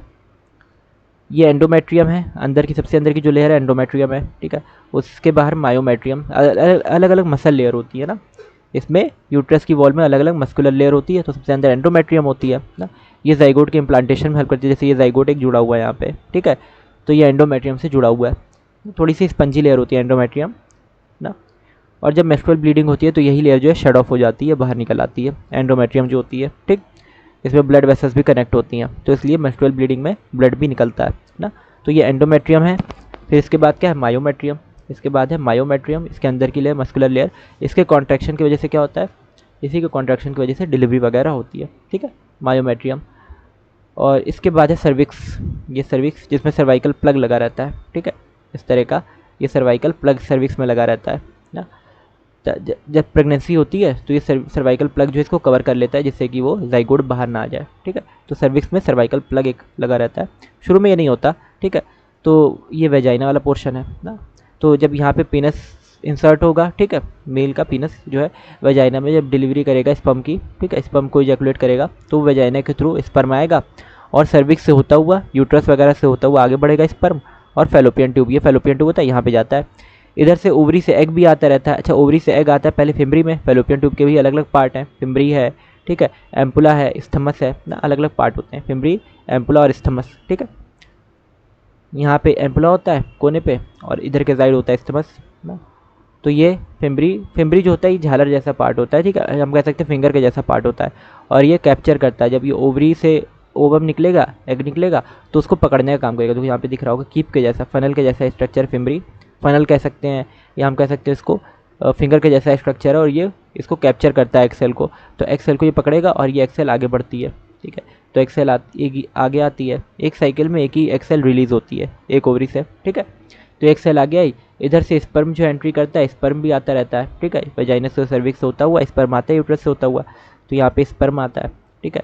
तो एग सेल और स्पर्म मिलकर फर्टिलाइज करके इस जगह पे एम्प्लॉय स्टमस के जंक्शन पे, ठीक है, एग सेल और स्पर्म फर्टिलाइज करके जाइगोट बनाते हैं, ठीक है। तो स्पर्म एग सेल को फर्टिलाइज करता है और यहाँ पे क्या बनाता है, जाइगोट बनाता है, ठीक है। जब जाइगोट बन जाएगा तो जाइगोट इस साइड यूट्रस के साइड बढ़ता है, ठीक है, जाइगोट यूट्रस के साइड बढ़ता है और यहाँ पे एंड्रोमेट्रियम से आके जुड़ जाता है, ठीक। और यहाँ पे फिर इसका आगे का डेवलपमेंट चलता है, यानी बेबी का डेवलपमेंट चलता है, ठीक। तो ये पूरा फीमेल का रिप्रोडक्टिव सिस्टम है, जिसमें हम लोग देख रहे हैं कि क्या क्या है। इसमें यूट्रस है, ठीक है, और फैलोपियन ट्यूब या ओविडक्ट है और ओवरी है। ओवरी से एक्सेल बनेगी जो फिम्बरी से होते हुए फैलोपियन ट्यूब में आएगी, एम्पुला और स्टमस के जंक्शन पे आएगी। इधर से वजाइना है जिसके थ्रू स्पर्म जो एंटर करता है इसमें, वजाइना सर्विक्स से होता हुआ यूट्रस से होता हुआ ये भी पहुंचेगा, ठीक है। तो स्पर्म और एग ये एक दूसरे को फर्टिलाइज करके जाइगोट बनाएंगे और जाइगोट आके यूट्रस में एम्बेड हो जाएगा, यहाँ पे आके जुड़ जाएगा और बेबी का डेवलपमेंट करता है, ठीक है। तो इस तरह से ये पूरा फीमेल रिप्रोडक्टिव सिस्टम है। आई होप ये सिस्टम आपको क्लियर हुआ होगा, ठीक है। ये चीज़ अगर क्लियर हो तो कमेंट में यस जरूर लिखिएगा कि आपको ये चीज़ क्लियर है, फीमेल रिप्रोडक्टिव सिस्टम ना। इसका हर एक पार्ट के बारे में आपको बताएं यहाँ पे। तो इसमें क्या क्या होता है, इन्फंडिबुलम है, इन्फंडिबुलम फनल शेप पार्ट है, ठीक। इसमें फिंगर के जैसे प्रोजेक्शंस होते हैं जिसको हम फिम्ब्रे कहते हैं ना। तो इन्फंडिबुलम में फनल के जैसा ये स्ट्रक्चर बताया था अभी, कीप के जैसा ना, जैसे ऑयल वाली जो कीप होती है जिससे ऑयल वगैरह फिल किया जाता है तेल, तो उसी तरह का फनल के जैसा स्ट्रक्चर होता है और इस पर फिंगर के जैसे प्रोजेक्शंस होते हैं जिसको फिम्ब्री बोलते हैं। तो ये इन्फंडिबुलम है, ये पूरा इन्फंडिबुलम जिसमें फिम्ब्री है, ठीक है। ये पूरा रीजन इतना हिस्सा इन्फंडिबुलम है जिसमें फिम्ब्री भी है ना। और ये ओवम को कलेक्ट करता है। ये क्या काम करता है, ओवुलेशन के बाद ओवम, जब ओवुलेशन होगा यानी ओवरी से रिलीज होगा ओवम, तो उसको कलेक्ट करने का काम कौन करता है, फिम्ब्री करता है, ठीक। इसके बाद एम्पुला, एम्पुला जो होता है ये वाइडर पार्ट ओविडक्ट का है, चौड़ा वाला हिस्सा है, ठीक है। यहाँ पे एम्पुला दिख रहा होगा ये कोने पे, ये जहाँ पे ओवरी यहाँ पे जुड़ी हुई है, तो ये हिस्सा जो है काफ़ी चौड़ा है, इसको बोलते हैं एम्पुला। और इसके बाद इधर पतला हिस्सा होता है, इसको बोलते हैं स्टमस ना। तो एक वाइडर पार्ट होता है इसको एम्पुला बोलते हैं और नैरोअर पार्ट होता है इसको स्टमस बोलते हैं। इसी के बीच में कहीं पे स्पर्म और एग मिल के फर्टिलाइजेशन करते हैं और जाइगोट बनाते हैं, ठीक है। तो एम्पुला स्टमस के बीच में ही जाइगोट का फॉर्मेशन होता है। स्टमस है narrow part joining the uterus, ठीक है। तो एम्पुला वाइडर पार्ट होता है, स्टमस नैरो पार्ट होता है, ये आपको याद रखना है ना, चौड़ा हिस्सा और पतला हिस्सा। इसके बाद यूट्रस है, इस यूट्रस जिसको वॉर्म भी कहते हैं, ठीक है, गर्भ या वॉर्म जिसको कहते हैं, इसमें 3 लेयर्स होती हैं, ठीक है, 3 लेयर्स होती हैं यूट्रस में, पेरीमेट्रियम, मायोमेट्रियम, एंडोमेट्रियम, ठीक है। ये 3 लेयर यूट्रस के अंदर है, पेरीमेट्रियम, मायोमेट्रियम, एंडो मतलब सबसे अंदर की, उसके बाहर की मायोमेट्रियम मिडिल लेयर और सबसे बाहर पेरीमेट्रियम, ठीक है। एक्सटर्नल मेम्ब्रेनस लेयर होती है पेरीमेट्रियम, बाहर की सबसे कवरिंग। मायोमेट्रियम जो होती है ये thick layer of smooth muscle है। आपको इसको एक सीरीज़ में याद रखना होगा ना कि सबसे बाहर कौन सी है, सबसे अंदर कौन सी है। सबसे बाहर पेरीमेट्रियम, उसके बाद मायोमेट्रियम, फिर एंडोमेट्रियम है। तो इसका सीक्वेंस आपको याद रखना होगा, यानी सबसे अंदर एंडोमेट्रियम होती है और सबसे बाहर पेरीमेट्रियम होती है। तो मायोमेट्रियम इसमें स्मूथ मसल्स होती हैं ना, यानी इनका कॉन्ट्रैक्शन अपने आप होता है, हम लोग इसका कॉन्ट्रैक्शन कंट्रोल नहीं कर सकते ना। तो ये स्मूथ मसल्स इसमें होती हैं और डिलीवरी के टाइम पे इसमें कॉन्ट्रैक्शन होता है मायोमेट्रियम में, जिसकी वजह से बेबी जो है इसकी स्क्वीज आउट होता है, बाहर निकल जाता है यूट्रस से ना। यहाँ से जैसे यहाँ पे मायोमेट्रियम बनी है तो इस लेयर में कॉन्ट्रैक्शन होगा डिलीवरी के टाइम पे और बेबी को बाहर निकाल दिया जाएगा, ठीक है, यानी डिलीवरी हो जाएगी। इसके बाद क्या है, एंडोमेट्रियम, इनर ग्लैंडुलर लेयर, अंदर की ग्लैंडुलर लेयर है और इसमें साइक्लिक चेंजेस होते हैं मेंस्ट्रुअल साइकिल में, ठीक है। तो एंडोमेट्रियम जो होती है अंदर की ग्लैंडुलर लेयर है, उसमें मेंस्ट्रुअल साइकिल के दौरान साइक्लिक चेंजेस होते हैं, ठीक है। इतनी चीज़ें हैं। तो एंडोमेट्रियम में साइक्लिक चेंजेस मतलब क्या कि जो ब्लीडिंग होती है, मेंस्ट्रुअल ब्लीडिंग वगैरह होती है वो एंडोमेट्रियम से होती है, ठीक है। यानी अगर जैसे प्रेगनेंसी नहीं हुई है, ठीक है, तो प्रेगनेंसी नहीं हुई है तो उस कंडीशन में क्या होगा कि जो ये एंडोमेट्रियम की थिकनेस जो जितनी थी ये पूरी शेड ऑफ हो जाएगी, यहाँ से कट के ब्लड वेसल्स के साथ ये बाहर आ जाएगी, यानी थोड़ा ब्लड वेसल का पोर्शन भी इसमें रहेगा, कैपिलरीज वगैरह भी रहेंगी और थोड़ा ये एंडोमेट्रियम का पार्ट रहेगा, तो ये शेड ऑफ हो जाता है, बाहर निकल आता है। हर मेंस्ट्रुअल साइकिल के बाद फिर एक नई एंडोमेट्रियम बनती है, ठीक है, और पुरानी एंडोमेट्रियम शेड ऑफ हो जाती है। और अगर प्रेगनेंसी हो जाती है तो फिर ये यहाँ पे सर्वाइकल सर्विक्स पे ये सर्वाइकल प्लग बन जाता है इस तरह से वाइट वाइट, ठीक है। तो सर्वाइकल प्लग बन गया, इस फिर ये एंडोमेट्रियम बाहर नहीं आती ना, फिर इसमें जाइगोट अच्छे से डेवलप होता है, बेबी के फॉर्म में जाइगोट का डेवलपमेंट चलता है, ठीक है, एम्ब्रियो के फॉर्म में जाइगोट का डेवलपमेंट होता है। तो एंडोमेट्रियम में मेस्ट्रुअल साइकिल में देखने को मिलती है, साइक्लिक चेंजेस होते हैं, पहले ये थिन रहेगी फिर धीरे धीरे थिक होती जाएगी, ठीक है। और अगर प्रेगनेंसी हो जाती है तो ये रिटेन रहती है एंडोमेट्रियम, और प्रेगनेंसी नहीं होती है तो ये शेड ऑफ हो जाती है, बाहर निकल आती है मेंस्ट्रुअल साइकिल के एंड पे। इसको हम कहते हैं मेंसेस या मेंस्ट्रुअल ब्लीडिंग। नेक्स्ट इसकी हम लोग बात कर रहे हैं, आई होप ये पॉइंट आपको क्लियर हुआ होगा, फीमेल रिप्रोडक्टिव सिस्टम के बारे में जो आपको यहाँ पे बताया गया, कॉम्पोनेंट ओवरीज और ओविडक्ट के बारे में, ये सी चीज़ें आपको क्लियर हुई होंगी, ठीक है, कि फीमेल रिप्रोडक्टिव सिस्टम जो होता है इसमें कौन कौन से पार्ट होते हैं, ठीक। ओवरीज किस तरह से जो है एक्सेल प्रोड्यूस कर रही हैं, और ओविडक्ट जो है इसके कौन कौन से पार्ट हैं, इन्फेंडिबुलम, एम्प्लॉस्थमस, यूट्रस में कौन सी 3 वॉल लेयर है मसल्स की, पेरीमेट्रियम, मायोमेट्रियम और एंडोमेट्रियम, ठीक। ये चीज़ें आपको बता दी, और यूट्रस का यहाँ पे आपको डायग्राम बता दिया, ठीक है। इतनी चीज़ें अगर क्लियर हो तो कमेंट में यस जरूर लिखेगा। नेक्स्ट हम लोग देखते हैं गैमेटोजेनेसिस के बारे में, ठीक है। अभी तक हमने पढ़ा male reproductive system, female reproductive system, अब हम लोग पढ़ेंगे गैमेटोजेनेसिस, ठीक। एक यहाँ पे 2 मिनट का ब्रेक लेते हैं और इसके बाद हम लोग ये स्टार्ट करते हैं ना।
तो यहाँ पे हम लोग पढ़ रहे हैं गैमेटोजेनेसिस में। सबसे पहले गैमेटोजेनेसिस का मतलब क्या है? गैमेटोजेनेसिस का मतलब है गैमेट फॉर्मेशन, ठीक है।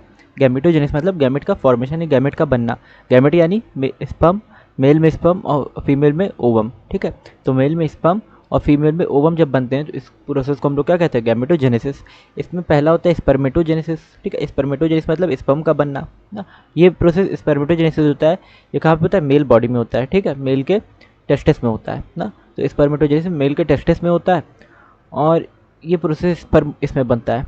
तो इसमें कौन कौन से हार्मोन जो होते हैं ये हेल्पफुल होते हैं, ये पूरा प्रोसेस अभी आपको समझाया है कि इसमें सबसे पहले स्पर्मेटोगोनिया, उससे प्राइमरी स्पर्मेटोसाइट बनेगा, फिर उसमें डिवीजन होगा तो सेकेंडरी स्पर्मेटोसाइट, ये मियोटिक डिवीजन होता है। तो मियोसिस के थ्रू सेकेंडरी स्पर्मेटोसाइट बनता है और फिर उससे स्पर्मेटिड बनता है और स्पर्मेटिड से जब रिलीज़ होते हैं, ठीक है, स्पर्म, तो वो स्पर्म के फॉर्म में रिलीज़ हो जाते हैं। यहाँ पे सेटोली सेल्स होती हैं जो स्पर्म को न्यूट्रिशन देती हैं। तो ये पूरा प्रोसेस आपको बताया अभी ना।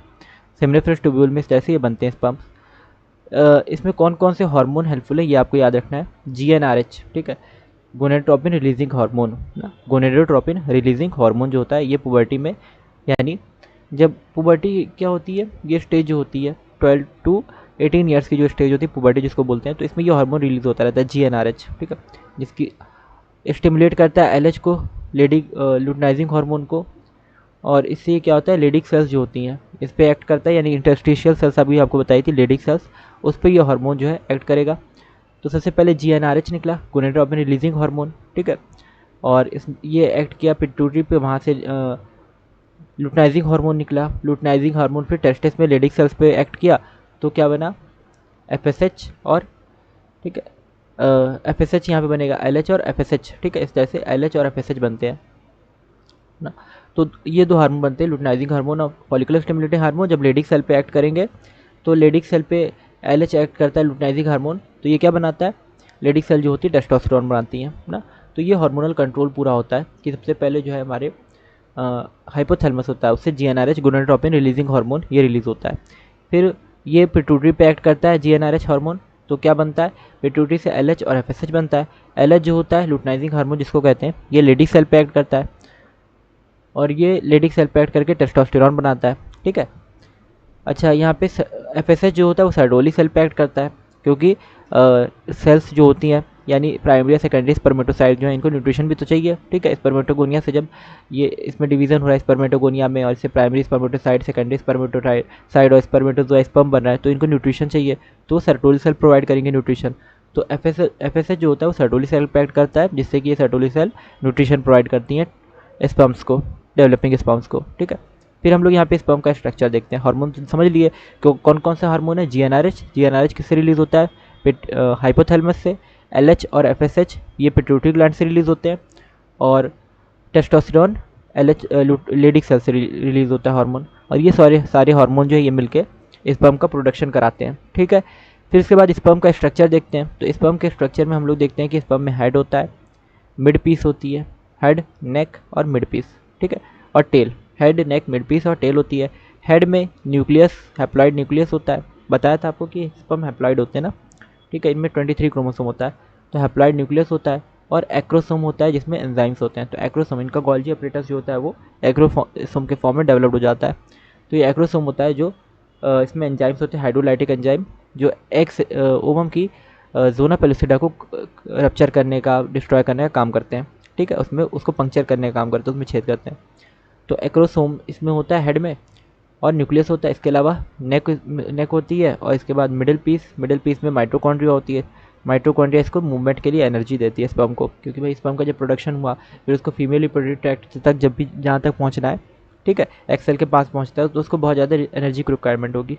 तो वो एनर्जी कौन देता है, माइटोकॉन्ड्रिया। और इसके बाद टेल होती है, इसमें स्पर्म में टेल भी होती है, ठीक है। ये आपको देखने को मिल रहा है स्पर्म का स्ट्रक्चर। जो पार्ट अभी आपको बताया वो सारे इसमें आपको देखने को मिल जाएंगे, ठीक है। ये सारी चीज़ें स्पर्म में होती हैं। तो यहाँ पे दिख रहा होगा आपको, ये पूरा स्पर्म का स्ट्रक्चर है, ठीक है। इसमें हेड है ये सबसे ऊपर ना। आई होप ये चीज़ें आपको क्लियर हो रही होंगी, और कहीं भी कोई भी डाउट होता है तो आप यहाँ पे कमेंट सेक्शन में पूछ सकते हैं। तो हेड है, नेक है और टेल है, ये 3 पार्ट है, हेड, नेक और टेल। हेड में प्लाज्मा मेम्ब्रेन, ठीक, और इसके बाद एक्रोसोम, सबसे बाहर प्लाज्मा मेम्ब्रेन होती है, उसके अंदर फिर एक्रोसोम होता है ना। एक्रोसोम में हाइड्रोलाइटिक एंजाइम होते हैं। ये एंजाइम क्या करते हैं, ये एंजाइम जो होते हैं ये एग सेल जो होती है, ओवम जो होता है, उसके जोना पेलुसिडा लेयर जो होती है उसको रप्चर करने का, पंक्चर करने का काम करते हैं। इसके बाद फिर न्यूक्लियस है, न्यूक्लियस में क्रोमोसोम होता है, ठीक, ये न्यूक्लियस वाला पोर्शन है, मिड बीच का जो है, ठीक है, यहाँ पे न्यूक्लियस होता है। इसके बाद फिर अच्छा यहाँ पे सेंट्रियोल भी होता है, ये भी आपको ध्यान देना है ना, नेक रीजन के पास। Proximal distal convoluted sorry proximal centriole और डिस्टल सेंट्रियोल, ये दो सेंट्रियोल यहाँ पे देखने को मिलते हैं। नेक है और फिर मिडिल पीस है, मिडिल पीस माइटोकॉन्ड्रिया, ये मिड पीस में माइटोकॉन्ड्रिया होता है। अच्छा ये एक इंसेक्ट का स्पर्म है, क्योंकि यहाँ पे माइटोकॉन्ड्रिया जो स्पायरल फॉर्म में है ना, तो मिड पीस में जब माइटोकॉन्ड्रिया स्पायरल फॉर्म में होता है, इसको मैनकिड बोलते हैं। क्या बोलते हैं? मैनकिड। तो ये इस इंसेक्ट में हमें इस तरह का देखने को मिलता है, स्पायरल फॉर्म में माइटोकॉन्ड्रिया देखने को मिलती है ना। और ये ह्यूमन में भी हमें माइटोकॉन्ड्रिया देखने को मिलेगी, ठीक है, लेकिन वो इस तरह के अरेंजमेंट में नहीं होती ना। तो ये स्पर्म का स्ट्रक्चर असल में ये इसने इंसेक्ट का दे रखा है। नॉर्मल ह्यूमन में भी इसी तरह का स्पर्म होता है ना, बस यहाँ पे माइटोकॉन्ड्रिया के अरेंजमेंट थोड़ी डिफरेंट होती है। तो ये स्विमिंग के लिए एनर्जी देता है, माइटोकॉन्ड्रिया करता है स्विमिंग के लिए एनर्जी देता है। इसके बाद है टेल, ये ठीक है, टेल जो होती है फ्लैजला जिसको बोलते हैं, तो स्पर्म में फ्लैजला भी हमें देखने को मिलता है, जिसको हम लोग टेल कहते हैं, ठीक है। ये इसका मूवमेंट करता है, तो टेल से जब टेल जो होती है वो उसमें विप लाइक मूवमेंट होगी ना, चाबुक के जैसे उसमें मूवमेंट होगी, बहुत तेज़ी से मूव करते हैं टेल। और पूंछ जब अपनी हिलाते हैं तो इससे फिर ये आगे बढ़ते हैं, ठीक है। टेल्स में जब मूवमेंट इनकी होती है और माइटोकॉन्ड्रिया इसको एनर्जी देता है स्विमिंग के लिए, ठीक है, आगे बढ़ने के लिए, क्योंकि ये सीमेन में स्विम ही तो करता रहता है, स्पर्म जो होता है सीमेन में, और फिर यूट्रस में जाएगा तो वहाँ पे यूट्रस के फ्लूइड में स्विम करता रहेगा एक तरह से, ठीक है, और फिर वो आगे बढ़ता है फैलोपियन ट्यूब तक जाता है। तो ये स्पर्म का पूरा स्ट्रक्चर है ना। स्पर्म में हेड है, नेक है, मिडिल पीस और टेल है, इतनी चीज़ें होती हैं स्पर्म में। तो ये स्पर्म का स्ट्रक्चर है। इसके बाद हम लोग देखते हैं, तो ये पूरा प्रोसेस आपको बताया अभी स्पर्मेटोजेनेसिस यानी स्पर्म के प्रोडक्शन के बारे में। ये सबसे पहले स्पर्मेटोगोनिया होते हैं, और स्पर्मेटोगोनिया से स्पर्म का फॉर्मेशन होता है। स्पर्मेटोगोनिया से प्राइमरी स्पर्मेटोसाइट बनता है, फिर सेकेंडरी स्पर्मेटोसाइट बनता है, ठीक है, और फिर स्पर्मेटिड बनता है, स्पर्मेटोजोआ है, इस तरह से चीज़ें बनती हैं। और हार्मोन्स वगैरह GnRH यहाँ से निकलता है, LH और FSH, ये सारे हार्मोन्स निकलते हैं। स्पर्म का स्ट्रक्चर इसमें देखते हैं, तो हेड और एक्रोसोम, नेक, मिड पीस, ठीक है, और टेल, ये सारी चीज़ें होती हैं, हेड, नेक, टेल, ठीक। oogenesis की हम लोग बात करते हैं, ओवा के प्रोडक्शन या oogenesis की। आई होप ये स्पर्म का प्रोडक्शन आपको क्लियर हुआ होगा, ठीक है। और कोई भी डाउट रहता है तो आप कमेंट सेक्शन में पूछ सकते हैं। और इसके अलावा व्हाट्सएप, टेलीग्राम, इंस्टाग्राम, जहाँ पे भी आपकी यूज़ होती है वहाँ पे आप हमसे जुड़ सकते हैं। जैद सर बायोलॉजी क्लासेस नाम से हर जगह हमारे चैनल बना हुआ है, ठीक है। फेसबुक पे भी जैद सर नाम से आपको अकाउंट मिल जाएगा, इंस्टाग्राम पे भी, और व्हाट्सएप पे भी जैद सर, व्हाट्सएप और टेलीग्राम दोनों पे आपको जैद सर बायोलॉजी क्लासेस नाम से चैनल मिल जाएंगे। यहाँ पे फिर बात करते हैं oogenesis की, तो इसमें प्रोसेस ऑफ फॉर्मेशन है, मैच्योर फीमेल गैमेट जो होते हैं, तो फीमेल गैमेट का यहाँ पे फॉर्मेशन हुआ यानी ओवम का, ठीक है। oogenesis में क्या होता है, ओवम का प्रोडक्शन होता है, तो ओवम या एक्सेल बनती है यहाँ पे। और इसकी जो डेवलपमेंटल स्टेज यहाँ पे आपको देखने को मिल रही है, ओवरी का जब हम लोग क्रॉस सेक्शन निकालते हैं, ठीक है, ओवरी को अगर हम लोग कट करके देखें, उसका क्रॉस सेक्शन देखें, तो हमें इस तरह से अलग अलग स्टेजेस देखने को मिलती हैं ना। तो ये पूरी स्टेज है ओवरी की। अब ये डायग्राम हो सकता है आपको इसको देखने में थोड़ी प्रॉब्लम, एक मिनट बस ना, ये डायग्राम है पूरा ओवरी का। तो यहाँ पे क्या क्या चीज़ें हैं वो आपको बता देते हैं। ब्लड वेसल्स, ये देख ओवरी में भी ब्लड वेसल्स तरह से जाती हैं, ठीक है, ब्लड वगैरह का सप्लाई तो हो गई ना, ताकि इनको न्यूट्रिशन मिल सके जो एक्सेल प्रोड्यूस हो रही है। तो यहाँ पे प्राइमरी फॉलिकल, पहले प्राइमरी फॉलिकल होती है, फिर इसमें डेवलपमेंट होता है, सेकेंडरी और टर्शरी फॉलिकल बनती है ना। इन्हीं फॉलिकल के अंदर क्या होता है, oocyte होता है, ठीक है, प्राइमरी oogonia, ठीक है, प्राइमरी फॉलिकल इसके अंदर oogonia है, सेकेंडरी और टर्शरी फॉलिकल इसके अंदर प्राइमरी oocyte है, फिर सेकेंडरी oocyte आते हैं, ठीक, और फिर टर्शरी, प्राइमरी और सेकेंडरी oocyte ना, ये सेकेंडरी oocyte यहाँ से रिलीज़ होते हैं। तो ये असल में जो फॉलिकल है इन्हीं के अंदर oocyte होते हैं, ठीक है। तो प्राइमरी फॉलिकल और सेकेंडरी फॉलिकल के अंदर प्राइमरी oocyte होते हैं, और फिर टर्शरी फॉलिकल और ग्राफियन फॉलिकल में सेकेंडरी oocyte इस तरह से डेवलप होते हैं। सेकेंडरी oocyte जो होता है, ग्राफियन फॉलिकल जब रप्चर होती है ना मेंस्ट्रुअल साइकिल के 14वें दिन, ठीक है, मेंस्ट्रुअल साइकिल के 14 डे पे, यानी मिड मेंस्ट्रुअल साइकिल में मिड डेज पे क्या होता है, ओव्यूलेशन का प्रोसेस होता है। उस टाइम पे लुटनाइजिंग हार्मोन बहुत बढ़ जाता है, ठीक है, बॉडी में, फीमेल की बॉडी में लुटनाइजिंग हार्मोन बहुत बढ़ जाता है, ठीक है। ये पूरा हम लोग ओवरी का स्ट्रक्चर देख रहे हैं, यानी फीमेल के अंदर जो ओवरी होती है तो उसमें किस तरह से ओवम का प्रोडक्शन होता है, वो चीज़ यहाँ पे देख रहे हैं हम लोग। तो जब लुटनाइजिंग हार्मोन का लेवल बढ़ जाएगा तो यहाँ पे सेकेंडरी oocyte रिलीज़ होगा ओवरी से, ठीक है। तो सेकेंडरी oocyte रिलीज़ होता है, और ये ग्राफियन फॉलिकल यहाँ पे रप्चर हो जाता है, ठीक है, फट जाता है, जिससे सेकेंडरी oocyte रिलीज होता है। अब ये सेकेंडरी oocyte के फॉर्म में होता है। जब स्पर्म को आके एम्ब्लियस थमस के जंक्शन पे जब स्पर्म को फर्टिलाइज करेगा, उस टाइम पे इसका दूसरा डिवीजन भी हो जाएगा और ये ओवम बन जाएगा, ठीक है। अभी ये सेकेंडरी oocyte के फॉर्म में है, और जब इसका फर्टिलाइजेशन होने वाला होगा तब ये क्या बन जाएगा, ओवम बन जाएगा ना। फिर इसके बाद जो कुछ बचता है ग्राफियन फॉलिकल का पार्ट, रिमेनिंग पार्ट, ये कॉर्पस ल्यूटियम जिसका नाम होता है, ठीक है। तो यहाँ पे आप देख रहे हैं अलग अलग ये प्राइमरी फॉलिकल है, ठीक है, प्राइमरी फॉलिकल ना, जिसके अंदर प्राइमरी oocyte है। प्राइमरी और सेकेंडरी फॉलिकल में प्राइमरी oocyte रहता है। फिर इसके बाद टर्शरी फॉलिकल, ये आप देख रहे हैं टर्शरी फॉलिकल और ग्राफियन फॉलिकल, इसमें सेकेंडरी oocyte है, ठीक है। टर्शरी और ग्राफियन फॉलिकल जिसमें सेकेंडरी oocyte है। फिर कॉर्पस, जब ग्राफियन फॉलिकल का जो पार्ट बचा उसको क्या बोलते हैं, कॉर्पस ल्यूटियम बोलते हैं। तो ये कॉर्पस ल्यूटियम बना, ठीक है। अगर प्रेगनेंसी होती है तो कॉर्पस ल्यूटियम रिटेन रहता है, ठीक है, यानी अगर फर्टिलाइजेशन होगा तो कॉर्पस ल्यूटियम ऐसे ही बना रहेगा ना, और प्रोजेस्टेरॉन सिक्रेट करता है, ठीक है। तो एक हार्मोन बनाता रहता है प्रोजेस्टेरॉन, जिसकी वजह से एंडोमेट्रियम की थिकनेस बनी रहती है ना, वो शेड ऑफ नहीं होता, यानी मेंस्ट्रुअल ब्लीडिंग नहीं होगी। तो प्रोजेस्टेरॉन जब तक सिक्रेट होता रहेगा मेंस्ट्रुअल ब्लीडिंग भी नहीं होती है, ठीक है। तो यहाँ पे कॉर्पस ल्यूटियम बना रहता है, और अगर प्रेगनेंसी नहीं हुई तो कॉर्पस ल्यूटियम धीरे धीरे डिजनरेट हो जाता है, छोटा हो जाता है और डिस्ट्रॉय हो जाता है, ठीक है। तो प्रेगनेंसी जब नहीं होती तो कॉर्पस ल्यूटियम धीरे धीरे डिस्ट्रॉय हो जाता है, खत्म हो जाता है। ये पूरा क्रॉस सेक्शनल व्यू है ओवरी का, ठीक है। तो ये ओवरी के पार्ट हैं अलग अलग, blood vessel, primary follicle, secondary follicle, tertiary follicle, Graafian follicle, secondary oocyte, corpus luteum, ये सारी चीज़ें इसमें देखने को मिल रही हैं ना। और इसमें no more oogonia are formed और एडेड आफ्टर बर्थ ना, कोई भी oogonia ना बनेगी, ठीक है, ना ऐड होगी। अब एक बार बर्थ हो जाती है, ठीक है, उसके बाद ना कोई oogonia बनती है और ना ही ऐड होती है। तो ये भी बात याद रखनी है कि बर्थ के बाद ना कोई oogonia बनती है और ना ही ऐड होती है। यहाँ पे कुछ लाइन छूटी हैं, उसको भी कवर कर लेते हैं। oogenesis में ओवम का प्रोडक्शन हो रहा है, और ये एम्ब्रियोनिक डेवलपमेंटल स्टेज से ही स्टार्ट हो जाता है। ये बात आपको याद रखनी है, नीट में अक्सर क्वेश्चन आता है कि ओवम या जो एग ओवम होती है, ठीक है, ओवा जो होता है यानी फीमेल गैमेट जो है, इसका प्रोडक्शन जो होता है कब स्टार्ट होता है, तो इसका प्रोडक्शन जब बच्चा डेवलप हो रहा है, जब फीमेल जैसे फीमेल चाइल्ड अगर है डेवलप जब हो रही होती है, यूट्रस के अंदर होती है, डेवलप हो रही होती है, यानी प्रेगनेंसी जब चल रही होती है, उसी टाइम पे उसमें क्या होता है, जो एक्स ओवम होता है ये इसका डेवलपमेंट स्टार्ट हो जाता है, यानी फीमेल गैमेट का डेवलपमेंट स्टार्ट हो जाता है। तो बच्चों में ही क्या होता है कि बच्चे जब उनकी डिलीवरी भी नहीं हुई है, प्रेगनेंसी अभी प्रेगनेंसी स्टेज में है, ठीक है, डेवलपिंग स्टेज में, तभी उनमें अगर वो फीमेल चाइल्ड है तो उनमें ओवम का प्रोडक्शन स्टार्ट हो जाता है ना, ओवम का डेवलपमेंट स्टार्ट हो जाता है। बर्थ के बाद कोई भी oogonia नहीं बनेगी, जितनी oogonia पहले बन जाती है इनका बहुत अमाउंट लिमिटेड होता है ना। पॉपुलेशन कंट्रोल का एक नेचुरल मेथड ये है कि oogonia का नंबर जो होता है बहुत लिमिटेड होता है, यानी बहुत लिमिटेड नंबर में ओवम बनते हैं ना। स्पर्म तो बहुत इनॉर्मस अमाउंट में बनते हैं, बहुत सारे बनते हैं, लेकिन ओवम जो होते हैं बहुत लिमिटेड अमाउंट में बनते हैं। प्रोफेज 1 के फर्स्ट फेज में ये अरेस्टेज होते हैं अंटिल पुबर्टी, ठीक है। तो जब तक पुबर्टी यानी 12-13 ईयर्स की जब तक एज नहीं हो जाती, ठीक है, जब तक बच्चा थोड़ा बहुत डेवलपिंग स्टेज में नहीं आ जाता है, जिससे कि वो मेल और फीमेल डिस्टिंग्विश हो पाए, तब तक क्या होता है कि इसमें ये प्रोफेज 1 में जो है ओवम अरेस्टेड रहते हैं, ठीक है। तो इनकी डेवलपमेंट रुकी रहती है। ये पूरा प्रोसेस है स्पर्मेटोजेनेसिस और oogenesis का, ठीक है।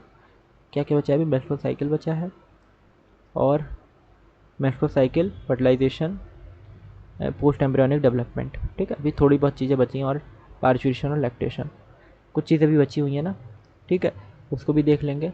पहले हम लोग कवर करते हैं हमारे यहाँ पे स्पर्मेटोजेनेसिस oogenesis। अभी आपको oogenesis के बारे में बताया कि पहले क्या रहता है, oogonia, ठीक है, ये 2n के फॉर्म में रहेगा oogonia ना, और यानी डिप्लॉयड होता है, इससे प्राइमरी स्पर्मेटोसाइट बनता है, ये भी डिप्लॉयड है प्राइमरी स्पर्मेटोसाइट। फिर इसमें मियोसिस होगा, मियोसिस से इस प्राइमरी oocyte से या इससे किससे बनेगी, 4 सेल बन जाएंगी। अच्छा, ये डिप्लॉयड 2n था, तो इससे 4, 1 मिनट इसको थोड़ा सा जूम करके दिखा देते हैं, ये है, ठीक है, इस तरह से स्ट्रक्चर है। तो 2n था oogonia, फिर इससे 2n प्राइमरी स्पर्मेटोसाइट बना, ठीक है, और फिर इसमें मियोसिस हुआ तो 2 सेल ये बनी सेकेंडरी oocyte, ये हैप्लॉइड होते हैं सेकेंडरी oocyte ना, तो nn ये बने। इसके अलावा प्राइमरी पोलर बॉडी भी बनती है, ठीक है, प्राइमरी पोलर बॉडी बनती है जो मतलब किसी काम की नहीं होती। फिर इसमें क्या होगा, ये जो छोटी सेल्स बन रही है प्राइमरी पोलर बॉडी होती है ना, ये फर्टिलाइजेशन नहीं करती और ये जाइगोट या एम्ब्रियो नहीं बनाएंगी। सेकेंडरी oocyte है, फिर इसमें मियोसिस 2 हुआ तो इससे 2 सेल बनी, इससे 2 सेल बनी, तो यहाँ पे ये एक और फिर पोलर बॉडी बन गई, ठीक है। इस तरह से इसमें पोलर बॉडी बनेगी। तो 3 पोलर बॉडी यहाँ पे बनती हैं ना, 3 पोलर बॉडीज़ यहाँ पे बनेगी। इस पोलर बॉडी में भी डिवीज़न होगा, सेकेंडरी पोलर बॉडी बनेगी। तो यहाँ पे 3 पोलर बॉडी बनती हैं और ओवम बनेगा ना। तो ये पूरा स्ट्रक्चर होता है oogenesis का। एक बार इसको आप ऐसे बुक से जो है ठीक है देख लीजिएगा, बुक में ज़्यादा अच्छे से एक डायग्राम क्लियर हो जाएगा आपको ना। यहाँ पे थोड़ा कॉम्प्लेक्स दिया हुआ है। तो oogonia प्राइमरी साइट है, फिर इसमें सेकेंडरी साइट। बस आपको याद रखना है कि यहाँ पे म्योसिस में 2 स्टेजेस होती है, म्योसिस 1 और म्योसिस 2, ठीक है।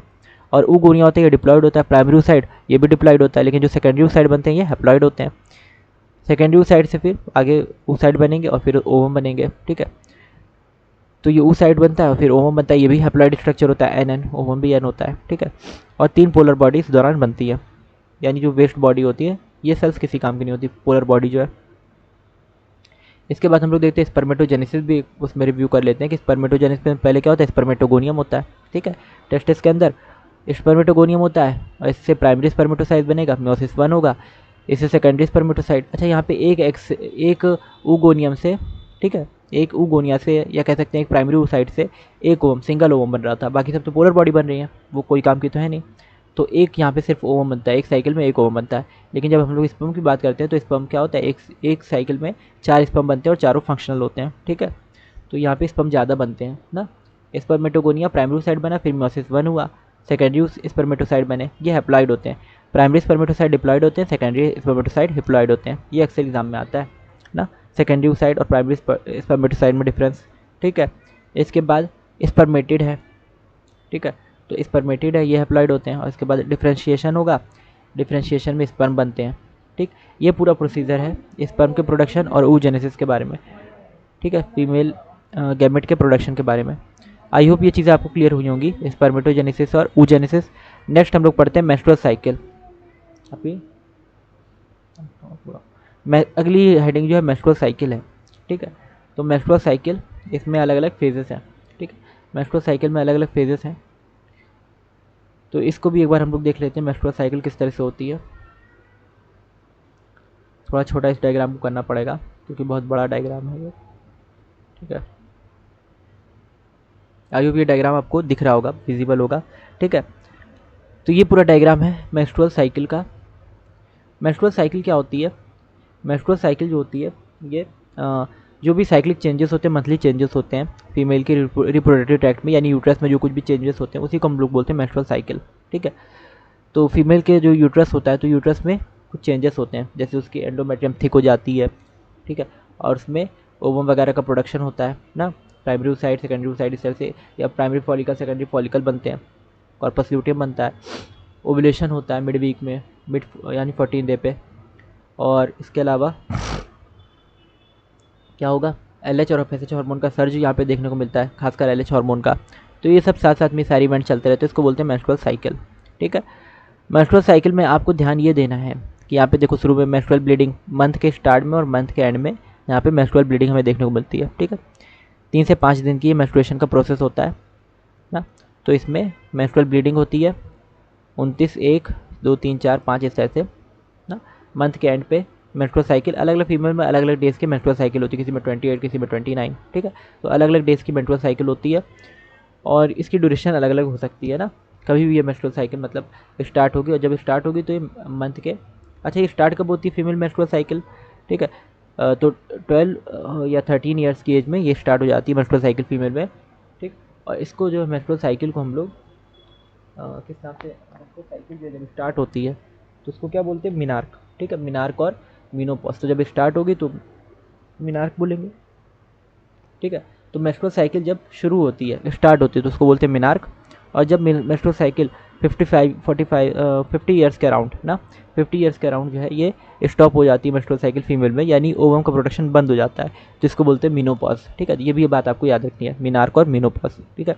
मिनार्क क्या होता है, जब फीमेल में रिप्रोडक्टिव जो मेंस्ट्रुअल साइकिल है ये स्टार्ट होती है, यानी मेंस्ट्रुअल ब्लीडिंग वगैरह जब शुरू होती है होना, और ये कब होता है, 12 या 13 ईयर्स की एज में होता है, ठीक है, मिनार्क जो होता है। तो इसमें मेंसेस या मेंस्ट्रुअल ब्लीडिंग स्टार्ट होती है और फिर हर महीने मेंस्ट्रुअल ब्लीडिंग होती है, ठीक है। मेंस्ट्रुअल साइकिल में चेंजेस होते रहते हैं। और इसके बाद ये स्टॉप कब होती है, रुकती कब है, ठीक है। मेंस्ट्रुअल साइकिल का फ़ायदा क्या है कि इसमें क्या होता है, मेंस्ट्रुअल साइकिल में ओवम का प्रोडक्शन होता है, ठीक है, एग बनता है, ओवम बनता है, जिससे कि बेबी का जब ये मतलब फर्टिलाइजेशन होगा एग का, या ओवम का फर्टिलाइजेशन होगा स्पर्म से, तो फिर ये क्या बनाएंगे, जाइगोट बनाएंगे यानी बेबी बनाएंगे। ठीक है, और ये स्टॉप कब होता है, मेंस्ट्रुएशन का प्रोसेस जो है ये स्टॉप होता है 55 ईयर्स की एज में, तो 55 साल में ये रुक जाएगा। ठीक है, 50 ईयर्स का अराउंड होता है, अलग अलग फीमेल में अलग अलग एज हो सकती है। ठीक है, तो अराउंड 50 ईयर्स मेंस्ट्रुअल साइकिल बंद हो जाती है, स्टॉप हो जाती है, और ओवम का प्रोडक्शन फीमेल में रुक जाता है। ठीक है, तो ओवम का प्रोडक्शन फीमेल में रुक जाएगा।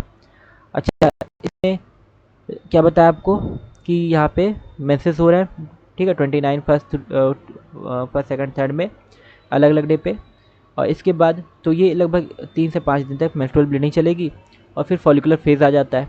ठीक है, प्रोलिफरेटिव फेज़, फॉलिकुलर फेज़ मतलब जिसमें एंडोमेट्रियम भी थोड़ी थोड़ी डेवलप होती रहती है। ठीक है, प्रोलिफरेटिव फेज़ भी इसको कहते हैं। तो इसमें एंडोमेट्रियम भी डेवलप होती रहती है। देखो यहाँ पे थिकनेस देखने को मिल रही है, एंडोमेट्रियम डेवलप हो रही है यूट्रस में, थोड़ी मोटी हो रही है, ताकि अगर जैसे फर्टिलाइजेशन हो जाता है तो जाइगोट आके एंडोमेट्रियम से जुड़ जाए। ठीक है, तो फर्टिलाइजेशन अगर हो गया तो जाइगोट जो है वो आके जुड़ जाएगा एंडोमेट्रियम से। और इसमें ईस्ट्रोजन का सर्ज देखने को मिलता है, ईस्ट्रोजन का लेवल बहुत हाई रहता है इस दौरान। प्रोजेस्टेरॉन का लेवल भी धीरे धीरे बाद में इंक्रीज़ होगा, अभी तो पहले ईस्ट्रोजन का लेवल हाई रहता है। और इसके अलावा जब प्राइमरी फॉलिकल, सेकेंडरी फॉलिकल, ये सारे ओवेरियन इवेंट भी यहाँ पे दिए हुए हैं, हार्मोन दिए हुए हैं। ठीक है, तो यहाँ पे ये देखने वाली बात है कि यहाँ पे क्या हो रहा है, 14 डे पे ना, 14वां दिन जो होता है, यहाँ पे लिखा नहीं है, यहाँ पे लिख दे रहा है 14वें दिन पे क्या होगा। ठीक है, तो 14 डे पे 14वें दिन पे ओव्यूलेशन होता है, यानी सेकेंडरी oocyte जो है ओवरी से रिलीज होता है। तो यहाँ पे सेकेंडरी oocyte ओवरी से रिलीज होता है, तो ये ओव्यूलेशन का प्रोसेस होगा। और ओव्यूलेशन के दौरान, ओव्यूलेशन जब हो जाएगा तो जो ग्राफियन फॉलिकल का पार्ट बचता है वो कॉर्पस ल्यूटियम के फॉर्म में डेवलप होता है। ठीक है, तो कॉर्पस ल्यूटियम धीरे धीरे डिजनरेट होता रहता है। अगर प्रेगनेंसी हुई है तो कॉर्पस ल्यूटियम ऐसे ही बना रहेगा, और अगर प्रेगनेंसी नहीं हुई है तो कॉर्पस ल्यूटियम धीरे धीरे खत्म हो जाएगा। कॉर्पस ल्यूटियम प्रोजेस्टेरॉन हार्मोन बनाता है, तो यहाँ पे प्रोजेस्टेरॉन का हमें हाई लेवल देखने को मिलता है। ठीक है, तो एंड के वीक में इसको लुटियल फेज भी बोलते हैं, सेक्रेटरी फेज या लुटियल फेज, क्योंकि यहाँ पे कॉर्पस ल्यूटियम डेवलप होता रहता है, तो इसको लुटियल फेज कहते हैं, और इसको सिक्रेटरी फेज भी कहते हैं। इस दौरान एंडोमेट्रियम की थिकनेस बहुत ज़्यादा हो जाती है। ठीक है, तो लुटियल फेज में एंडोमेट्रियम की थिकनेस बहुत इतनी ज़्यादा थिक हो जाती है कि ये सर्वाइकल प्लग वगैरह भी इस दौरान बन जाएगा, और पूरी तरह से यूट्रस ब्लॉक हो जाती है एकदम, यानी यूट्रस के अंदर जो कुछ भी है वो बाहर ना आ पाए। अगर मान लो प्रेगनेंसी हो गई तो जाइगोट यूट्रस में आ जाएगा ना, और फिर वो एम्ब्रियो के फॉर्म में यूट्रस में जुड़ जाएगा एंडोमेट्रियम से। ठीक है, तो फिर वो बाहर ना आ जाए, इसलिए बहुत ज़्यादा थिक हो जाती है, और एक स्पंज के जैसे, एक बेड के जैसे स्ट्रक्चर प्रोवाइड करती है, जिससे कि जाइगोट या बेबी जो अच्छे से जुड़ा रहे। ठीक है, यूट्रस से, और उससे अपना न्यूट्रिशन लेता रहे। तो ल्यूटियल फेज़ है, सेक्रेटरी फेज़। ल्यूटियल फेज़ बोलते हैं क्योंकि इसमें कॉर्पस ल्यूटियम होती है, और सेक्रेटरी फेज़ इसलिए बोलते हैं क्योंकि इसमें प्रोजेस्टेरॉन का सिक्रीशन होता रहता है। ठीक है, तो यहाँ पे प्रोजेस्टेरॉन का सिक्रीशन होता रहता है, जिसकी वजह से एंडोमेट्रियम थिक हो जाती है। फिर लास्ट में अगर जैसे प्रेगनेंसी नहीं हुई है तो ये सारी शेडिंग जो है ये झड़ जाती है। ठीक है, ये शेड ऑफ हो जाती है, जो एंडोमेट्रियम लेयर थी जो थिक हुई थी, ये सब कट के बाहर निकल जाएगी। ठीक है, मेंसेस के दौरान, तो इसको बोलते हैं मेंस्ट्रुअल ब्लीडिंग या मेंसेस। ठीक है, अगर आप लोग ये वीडियो देख रहे हैं तो आप लोग कमेंट करके बताइएगा कि एक मेंस्ट्रुअल ब्लीडिंग में लगभग कितने अमाउंट ऑफ ब्लड जो है ये रिलीज़ होता है फीमेल बॉडी से। ठीक है, तो ये आप लोग कमेंट करके जो बताइएगा कितना अमाउंट ब्लड का जो है रिलीज़ होता है फीमेल बॉडी से एक मेंस्ट्रुअल ब्लीडिंग में ना। तो इसमें फिर अगली साइकिल स्टार्ट होती है। अच्छा, 14 डे पे क्या होता है, एलएच का सर्ज होता है, ये भी आपको ध्यान देना है ना। 14 डे पे एलएच का सर्ज होता है। ठीक है, एलएच बहुत ज़्यादा बढ़ जाता है।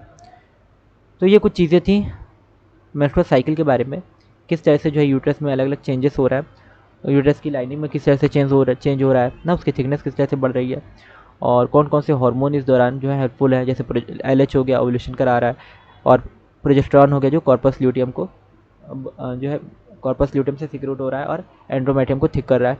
इसके अलावा फॉलिकल का डेवलपमेंट ईस्ट्रोजन और ईस्ट्रोजन कर रहा है, फॉलिकल का डेवलपमेंट ईस्ट्रोजन कर रहा है ना। तो ये कुछ हार्मोन्स हैं।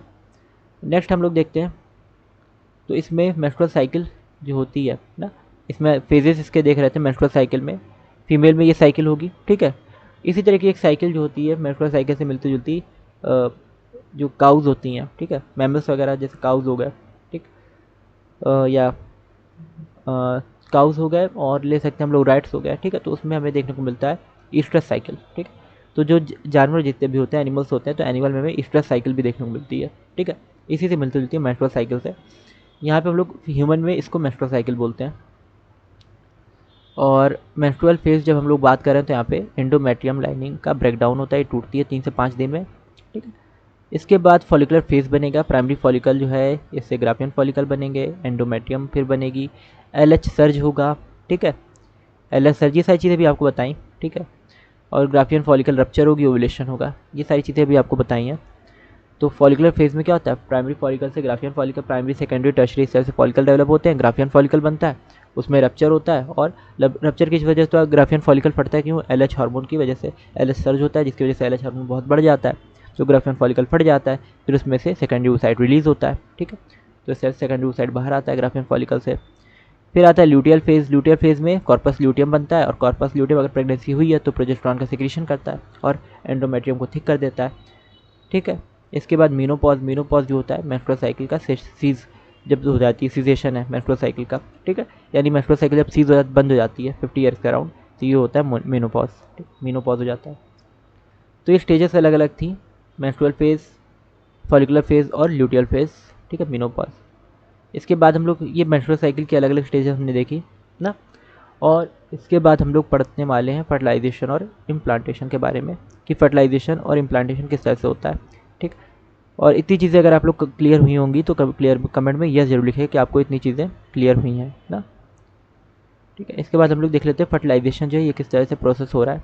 ठीक, ये चैप्टर थोड़ा बड़ा है इसलिए इसके वन शॉट में जो है थोड़ा टाइम लग रहा है ना। तो फर्टिलाइजेशन और इम्प्लांटेशन। फर्टिलाइजेशन जो है इसमें हम लोग बहुत मेन पॉइंट कवर कर रहे हैं जो आपके एग्जाम में डायरेक्ट क्वेश्चन जहाँ से बन सकता है। ठीक है, तो हर एक पॉइंट को आप लोग ध्यान में रखेंगे, माइंड में रखेंगे और चीज़ें जो अच्छे से अटेम्प्ट करेंगे।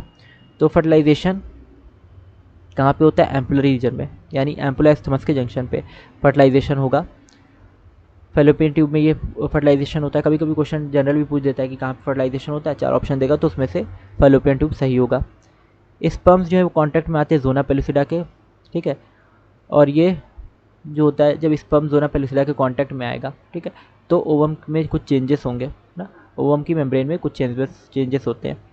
अच्छा, क्या चेंजेस होते हैं? जैसे ये इसमें कुछ केमिकल चेंजेस होते हैं इसकी मेम्ब्रेन में, इसकी मेम्ब्रेन बहुत थिक हो जाती है, तो इसकी जोना पेलुसिडा के पास जब ये ओवम, देखो जब ये स्पर्म आता है ओवम के पास तो इसकी कोरोना रेडिएटा को भेजते हुए जोना पेलुसिडा के पास आता है और जोना पेलुसिडा को फिर ये भेजता है यहाँ पे, उसको रप्चर करता है और जोना। अच्छा, ये स्पर्म के अंदर क्या होते हैं? Hydrolytic enzyme. इसके एक्रोसोम के अंदर हाइड्रोलाइटिक एंजाइम होते हैं, तो स्पर्म के एक्रोसोम में, ठीक है, हाइड्रोलाइटिक एंजाइम होते हैं और ये हाइड्रोलाइटिक एंजाइम जो होते हैं ये इसको क्या करते हैं, ओवम की जो जोना पेलुसिडा होती है उसको एक तरह से ड्रिल करते हैं। ठीक है, तो जोना पेलुसिडा को कट किया, ड्रिल करने का काम करते हैं, काटने का काम करते हैं और यहाँ से फिर स्पर्म जो एंट्री करके अंदर आ जाता है। ठीक है, तो यहाँ से होता हुआ जहाँ रास्ता बना के जोना पेलुसिडा से ये अंदर आ जाएगा। ठीक है, अच्छा, इस दौरान क्या होगा कि इसकी जो लेयर होगी ये काफ़ी थिक हो जाएगी। कोरोना रेडिएटा की जो लेयर होगी ये काफ़ी थिक हो जाएगी। जोना पेलुसिडा कोरोना रेडिएटा बाकी जगहों से थिक हो जाएगी, जिसकी वजह से बाकी स्पर्म जो है उनकी एंट्री बंद हो जाएगी। ठीक है, तो बाकी स्पर्म अंदर नहीं जा पाएंगे। तो ये पॉलीएम्ब्रियोनी को ये चीज़ रोकती है ना, यानी एक जो ओवम है उसको ज़्यादा स्पर्म जो फर्टिलाइज ना कर दें, इस चीज़ को रोकने का काम ये जो है इसके केमिकल चेंजेस जो इसके या इसके मेम्ब्रेन में जो चेंजेस हो रहे हैं वो ये चीज़ करते हैं। ठीक है, तो ओवम को जब स्पर्म फर्टिलाइज करता है तो इसमें कुछ ऐसे केमिकल बनते हैं जो इसकी मेम्ब्रेन को, कोरोना रेडिएटा जो बाहर की सेल है और जोना पेलुसिडा इसको काफ़ी थिक कर देंगे। ठीक है, जिससे कि बाकी स्पर्म की एंट्री ना हो। और जहाँ से ये स्पर्म आ रहा है, पहले स्पर्म जो आया था तो वो जो एक्रोसोम से हाइड्रोलाइटिक एंजाइम निकालेगा, वो एंजाइम क्या करेंगे, इसकी जोना पेलुसिडा को ड्रिल कर देंगे, उसमें छेद करेंगे और उसके थ्रू फिर ये अंदर एंट्री कर लेते हैं। ठीक है, तो स्पर्म अंदर एंट्री कर लेता है, तो एक स्पर्म अंदर चला जाता है ओवम के पास और दोनों का न्यूक्लियस मिलता है, एक दूसरे को फर्टिलाइज ये करते हैं। इसके बाद सेक्स डिटर्मिनेशन आता है कि जैसे ये जो स्पर्म गया ना, ये स्पर्म अगर एक्स वाला था, ये स्पर्म क्या था, एक्स, और ओवम तो एक्स है ही, तो एक्स एक्स मिलके क्या बनाएंगे, मेल बनाएंगे। ठीक है, एक्स एक्स मिलके क्या बनाएंगे, मेल ना। और अगर ये स्पर्म क्या हुआ, वाई, अगर ये स्पर्म क्या हुआ, वाई ना, तो एक्स और वाई मिलके, यानी ओवम तो एक्स ही रहता है, ओवम हमेशा एक्स ही रहता है, स्पर्म ये एक्स या वाई हो सकता है। तो अगर एक्स वाई स्पर्म है, एक्स ओवम है, तो एक्स वाई मिलके क्या बनाएंगे, फीमेल, सॉरी, एक्स एक्स मिलके फीमेल बनाते हैं और एक्स वाई मिलके मेल बनाते हैं ना, ये याद रखिएगा। ठीक है, बस यहाँ पे कभी कभी बोलने में कुछ गड़बड़ निकल जाता है ना। तो एक्स एक्स जो है ये फीमेल बनाते हैं, अगर स्पर्म एक्स वाला था और ओवम एक्स वाला था तो इस फीमेल बनेगी। ठीक है, फीमेल चाइल्ड बनेगा। और अगर स्पर्म वाई वाला था और फीमेल ओवम, जो ओवम तो एक्स ही रहता है, तो दोनों मिलके क्या बनाते हैं, अगर स्पर्म वाई वाला होगा और ओवम तो एक्स है ही, तो एक्स वाई मिलके मेल चाइल्ड बनाते हैं। ठीक है, तो इस तरह से सेक्स डिटर्मिनेशन होता है, मेल या फीमेल चाइल्ड बनता है। ठीक है, तो सेक्स डिटर्मिनेशन डिपेंड करता है मेल पे। ठीक है, यानी मेल पार्टनर जो होता है, या हम कह सकते हैं फादर जो होता है, इस पर डिपेंड करता है, ठीक है, डिपेंड अपॉन द फादर, कि फादर से कौन सा क्रोमोसोम वाला जो है स्पर्म आ रहा है ना। अगर एक्स वाला इस क्रोमोसोम वाला स्पर्म आ रहा है ना, तो मेल फीमेल चाइल्ड बनेगा, और अगर वाई क्रोमोसोम वाला स्पर्म आ रहा है तो मेल चाइल्ड बनेगा ना। तो ये फादर पर डिपेंड करता है कि फादर का स्पर्म कैसा है, इसका फीमेल से कोई लेना देना नहीं है ना। यानी मदर से जो है बेबी के सेक्स का, जो है बेबी के जेंडर का मदर से कोई लेना देना नहीं है, ठीक है। बेबी के जेंडर किससे रिलेटेड होता है, फादर से। अगर फादर का एक्स क्रोमोसोम आए तो बेबी जो है वो फीमेल चाइल्ड बनेगी, और अगर फादर का वाई क्रोमोसोम आए तो बेबी मेल चाइल्ड बनेगा। फिर हम लोग बात करते हैं इम्प्लांटेशन की। जब जाइगोट बन गया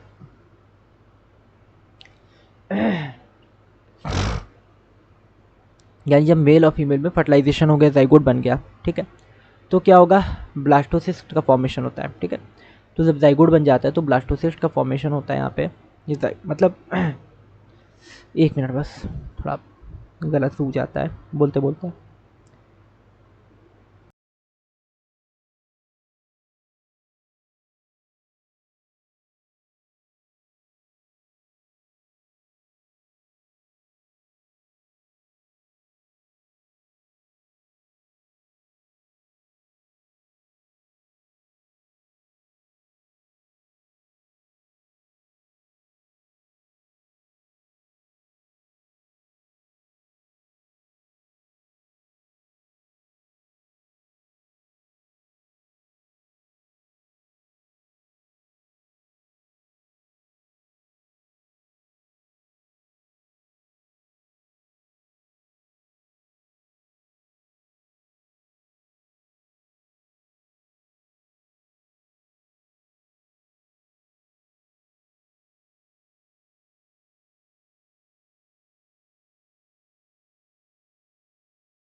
तो ब्लास्टोसिस्ट जो है ये एंडोमेट्रियम से आकर जुड़ेगा, ठीक है। एंडोमेट्रियम जाके एम्बेड होगा यूट्रस के एंडोमेट्रियम में, ब्लास्टोसिस्ट जुड़ जाता है। यहाँ पे यूट्रस है, ठीक। तो ये जो है जाइगोट, जाइगोट यहाँ पे आया, स्पर्म एग और स्पर्म आके मिले, जाइगोट बना, और जाइगोट के बाद ये क्या हुआ, एम्ब्रियो जो बना ये आके जुड़ जाएगा यूट्रस से। ठीक है, ये अलग अलग डेवलपमेंट स्टेज दिखाई गई है ना। सबसे पहले क्या रहता है, ए स्टेज है, ए मतलब ये क्या है यहाँ पे एग सेल ये है ना, ठीक है, सेकेंडरी साइड। फिर इस एग सेल को ओवम में ये कन्वर्ट हुआ जब स्पर्म आया तो, ठीक है, स्पर्म ने इसको फर्टिलाइज़ किया, स्पर्म ने फर्टिलाइज़ किया तो ये जाइगोट बना, जाइगोट में फिर क्लीवेज हुआ तो एक सेल, ये दो सेल बन गए इस तरह से। ठीक है, तो ये दो सेल बनी डिप्लॉयड, इसमें दो सेल बनी, फिर क्लीवेज और हुआ तो 2 से 4 सेल बनी, फिर मोरुला बना, 4 से 8 सेल बनी, 8 सेल, ये मोरुला इसको कहते हैं। यानी ये भी क्या है, ये बेबी का डेवलपमेंट असल में हो रहा है। पहले जाइगोट था, ठीक है, सिंगल सेल था, फिर उसमें क्लीवेज हुआ तो 2 सेल स्टेज हुई, फिर 4 सेल, फिर 8 सेल, 8 सेल स्टेज जो होती है इसको हम लोग बोलते हैं मोरुला। ठीक है, और मोरुला जो होता है ये हमारा मलबेरी के जैसा स्ट्रक्चर होता है, शहतूत के जैसा ना, इसलिए इसको मोरुला कहा जाता है, मलबेरी के जैसा स्ट्रक्चर होता है। ठीक है, और इसके बाद फिर मोरुला से फिर क्या बनेगा, इसमें डेवलपमेंट हुआ, ब्लास्टोसिस्ट बना। ठीक है, फिर इसमें फिर डिवीज़न हुए तो गैस्ट्रुला बना, तो मोरुला, ब्लास्टोसिस्ट और फिर गैस्ट्रुला, इस तरह से ये डेवलपमेंट स्टेजेस चलती हैं। ठीक है, सबसे पहले क्या था, एक्सेल थी जो ओवरी से रिलीज़ हुई थी, और एक्सेल से फिर क्या हुआ यहाँ पे इसका फर्टिलाइजेशन हुआ, इस तरह से आगे बढ़ रहा है ना प्रोसेस। और यहाँ पे जब ये मोरुला फिर ब्लास्टुला बना, फिर ब्लास्टुला जो है ये आके एम्बेड होगा, यानी ब्लास्टोसिस्ट स्टेज में। ठीक है, ब्लास्टोसिस्ट जो होता है ये यूट्रस में आके एम्बेड हो जाता है, जुड़ जाता है, और ये ब्लास्टोसिस्ट स्टेज होती है फिर ये गैस्ट्रुला में, और गैस्ट्रुला से फिर बेबी में डेवलप होता है। ठीक है, तो इम्प्लांटेशन के टाइम पे कौन सी स्टेज रहती है, इम्प्लांटेशन मतलब एम्ब्रियो का यूट्रस से जुड़ना। ठीक है, डेवलपिंग एम्ब्रियो का यूट्रस से जुड़ना, इसको बोलते हैं इम्प्लांटेशन। तो इम्प्लांटेशन के साथ पे टाइम पे ब्लास्टोसिस्ट स्टेज होती है, याद रखना है। इम्प्लांटेशन के टाइम पे कौन सी स्टेज होती है, ब्लास्टोसिस्ट स्टेज होती है। ठीक है, इसके बाद आती है प्रेगनेंसी और एम्ब्रियोनिक डेवलपमेंट ना। तो यहाँ पे प्लेसेंटा का फॉर्मेशन होगा, देखो ये एम्ब्रियो आके जुड़ा। ठीक है, एम्ब्रियो जब अब ये धीरे धीरे डेवलप हो रहा है एम्ब्रियो, तो यहाँ पे इसकी जो एक्स सेल की जो कोरोना रेडिएटा बाहर की सेल लेयर थी, ठीक है, अभी आपको बताया था ओवम में सबसे बाहर कोरोना रेडिएटा होती है। ठीक है, तो कोरोना रेडिएटा और यूट्रस की जो एंडोमेट्रियम होती है दोनों जुड़ के प्लेसेंटा बनाते हैं, क्या बनाते हैं, प्लेसेंटा। ठीक है, तो एंडोमेट्रियम और कोरोना जुड़ के एंडोमेट्रियम और कोरोना रेडिएटा जुड़ के प्लेसेंटा बनाते हैं। ठीक है, इसके थ्रू ये बेबी जो है यूट्रस से सस्पेंडेड रहता है, यूट्रस में सस्पेंडेड रहता है, जुड़ा रहता है। अब इसमें फिर अम्बिलिकल कॉर्ड ये डेवलप होती है प्लेसेंटा। ठीक है, प्लेसेंटा जो होता है बेबी से कनेक्ट होता है अम्बिलिकल कॉर्ड के थ्रू, यूट्रस कनेक्ट है बेबी से प्लेसेंटा के थ्रू, और प्लेसेंटा जो पूरा है ये कनेक्ट है अम्बिलिकल कॉर्ड के थ्रू। ठीक है, तो इसीलिए जब डिलीवरी होती है तो ये बेबी जब बाहर आता है ना, डिलीवरी होती है बेबी बाहर आता है फीमेल की बॉडी से, तो उसमें एक कॉर्ड भी लगी रहती है ना, एक रस्सी का जैसा स्ट्रक्चर भी उससे जुड़ा रहता है, और प्लेसेंटा वो भी बाहर आता है। ठीक है, स्क्वीज आउट होता है, एक डिस्क जैसा स्ट्रक्चर स्क्वीज आउट होता है ना, तो डिस्क जो स्ट्रक्चर होता है वो प्लेसेंटा होता है। ठीक है, और जो रस्सी के जैसा स्ट्रक्चर होता है वो अम्बिलिकल कॉर्ड होती है। ठीक, प्लेसेंटा और अम्बिलिकल कॉर्ड इनका काम क्या होता है, ये जो होते हैं प्लेसेंटा और अम्बिलिकल कॉर्ड, ये जो एम्ब्रियो है, ठीक है, यहाँ पे एम्ब्रियो दिख रहा है आपको, चाइल्ड दिख रहा है, तो इस एम्ब्रियो को ये क्या करते हैं, न्यूट्रिशन प्रोवाइड करते हैं। ठीक है, तो इसको न्यूट्रिशन प्रोवाइड करेंगे, और इसके जो वेस्ट सब्सटेंस है उनको बाहर निकालेंगे, क्योंकि एम्ब्रियो जो है अभी बहुत छोटा है ना, वो खुद से खाना पीना तो खा नहीं सकता। ठीक है, अभी उसका जब ऑर्गन वगैरह डेवलप ही नहीं हुआ है, माउथ नहीं डेवलप हुआ है, ठीक है, उसका डाइजेस्ट सिस्टम नहीं डेवलप हुआ है, तो इसलिए अम्बिलिकल कॉर्ड और प्लेसेंटा जो होते हैं उसको न्यूट्रिशन प्रोवाइड करते हैं। ठीक है, सिंपल फॉर्म में ग्लूकोज वगैरह, और इसके अलावा जो भी वेस्ट बनेगा एम्ब्रियो में, ठीक है, उसको खुद से निकाल तो सकता नहीं। ठीक, क्योंकि एक्सक्रीटरी सिस्टम भी उतना डेवलप नहीं रहता है, तो ये जो भी इसके नाइट्रोजन फिर यूरिया वगैरह जो भी बनता है एम्ब्रियो में, वो पास आउट होता है अम्बिलिकल कॉर्ड और प्लेसेंटा के थ्रू पास आउट होता है ना। और इसके अलावा ऑक्सीजन गैस जो होती है, ये रेस्पिरेशन के लिए ऑक्सीजन भी प्लेसेंटा और अम्बिलिकल कॉर्ड के थ्रू प्रोवाइड की जाती है। तो प्लेसेंटा और अम्बिलिकल कॉर्ड जो होते हैं असल में ये क्या करते हैं, ये एम्ब्रियो को न्यूट्रिशन प्रोवाइड करते हैं, ऑक्सीजन गैस प्रोवाइड करते हैं, और जो भी कुछ वेस्ट बनता है एम्ब्रियो के अंदर उसको बाहर निकालने का काम करते हैं। ठीक है, प्लेसेंटा और अम्बिलिकल कॉर्ड का ये काम होता है। इसमें योग सैक होता है, ठीक है, ये योग सैक है जो इसका रिजर्व न्यूट्रिशन एक तरह से काम करता है, और यूट्रस की कैविटी ये पूरी ये फिल्ड होती है म्यूकस से। ठीक है, तो पूरा यूट्रस किससे फिल होता है, जब ये बेबी का जो है इम्प्लांटेशन हो जाएगा, एम्ब्रियो का इम्प्लांटेशन हो जाएगा, यानी बेबी का डेवलपमेंट जब स्टार्ट हो जाएगा, तो ये पूरा यूट्रस जो है सर्विक्स से भर जाता है, जैसे यहाँ पे म्यूकस से भर जाता है, यहाँ पे म्यूकस प्लग भी बन जाता है, तो पूरा यूट्रस ये म्यूकस से भर जाएगा। और काफ़ी थिकनिंग इसकी हो जाती है एंडोमेट्रियम की, और यहाँ पे एक म्यूकस प्लग भी बन जाता है। ठीक है, इसके बाद यहाँ पे क्या है, प्रेगनेंसी एंड एम्ब्रियोनिक डेवलपमेंट, इसके बारे में देख लेते हैं। ठीक, अभी आपको क्या बताया, यहाँ पे इम्प्लांटेशन के बारे में बताया कि इम्प्लांटेशन में क्या हो रहा है, जाइगोट जो एम्ब्रियो जाइगोट एम्ब्रियो में कन्वर्ट हो रहा है, मोरुला, ब्लास्टुला, ब्लास्टोसिस्ट और गैस्ट्रुला, इस तरह से डिफरेंट स्टेजेस आ रही हैं। ब्लास्टोसिस्ट स्टेज में ये यूट्रस से अटैच होता है एम्ब्रियो। इसके बाद है प्रेगनेंसी और एम्ब्रियोनिक डेवलपमेंट, प्लेसेंटा। तो प्लेसेंटा जो होता है ये स्ट्रक्चर एंड फंक्शनल यूनिट होती है between the developing embryo and the maternal body. ठीक है, अभी बताया प्लेसेंटा के बारे में, इसको स्ट्रक्चर ऑफ फंक्शनल यूनिट भी बोलते हैं। ठीक है, प्लेसेंटा का स्ट्रक्चर ऑफ फंक्शनल यूनिट है कनेक्शन की, जो कि एम्ब्रियो और मैटरनल बॉडी में होता है, और सप्लाई करता है ऑक्सीजन, न्यूट्रिएंट्स का, रिमूवल करता है वेस्ट का, कार्बन डाइऑक्साइड वेस्टेज का, हार्मोन्स वगैरह, HCG, HPL, human chorionic gonadotropic hormone, HPL, ठीक है, ईस्ट्रोजन्स और प्रोजेस्टेरॉन, ये सारे हार्मोन रिलीज होते हैं। अगर आप ये वीडियो देख रहे हैं तो आप लोग कमेंट करके बताइएगा एचपीएल का फुल फॉर्म क्या है। ठीक है, एचपीएल का फुल फॉर्म आप लोग कमेंट करके बताइएगा। तो ये कुछ हार्मोन्स जो होते हैं रिलीज होते हैं प्लेसेंटा से, एचसीजी, ईस्ट्रोजन्स और प्रोजेस्टेरॉन। ठीक है, जिसकी वजह से क्या होता है, प्रेगनेंसी रिटेन रहती है। एक बार प्लेसेंटा जब बन जाएगा, ठीक है, एम्ब्रियो और यूट्रस के बीच में कनेक्शन बन जाएगा, तो ये प्रोजेस्टेरॉन रिलीज करेगा, एचसीजी रिलीज करेगा, एचसीजी की वजह से एम्ब्रियो का डेवलपमेंट होगा। ठीक है, और प्रोजेस्टेरॉन की वजह से, इसकी वजह से भी क्या होता है, प्रेगनेंसी रिटेन रहती है, यानी वो बेबी का डेवलपमेंट चलता रहता है। फिर है गेस्टेशन पीरियड। ठीक है, गेस्टेशन पीरियड जो होता है ना, या जेस्टेशन पीरियड भी बोलते हैं इसको, जेस्टेशन पीरियड भी बोलते हैं। तो ये ह्यूमंस में 9 मंथ का ही जेस्टेशन पीरियड होता है। ठीक है, 9 महीने का। अलग अलग एनिमल्स में अलग अलग इसकी ड्यूरेशन हो सकती है जेस्टेशन पीरियड की ना। ह्यूमन में 9 मंथ का जेस्टेशन पीरियड होता है।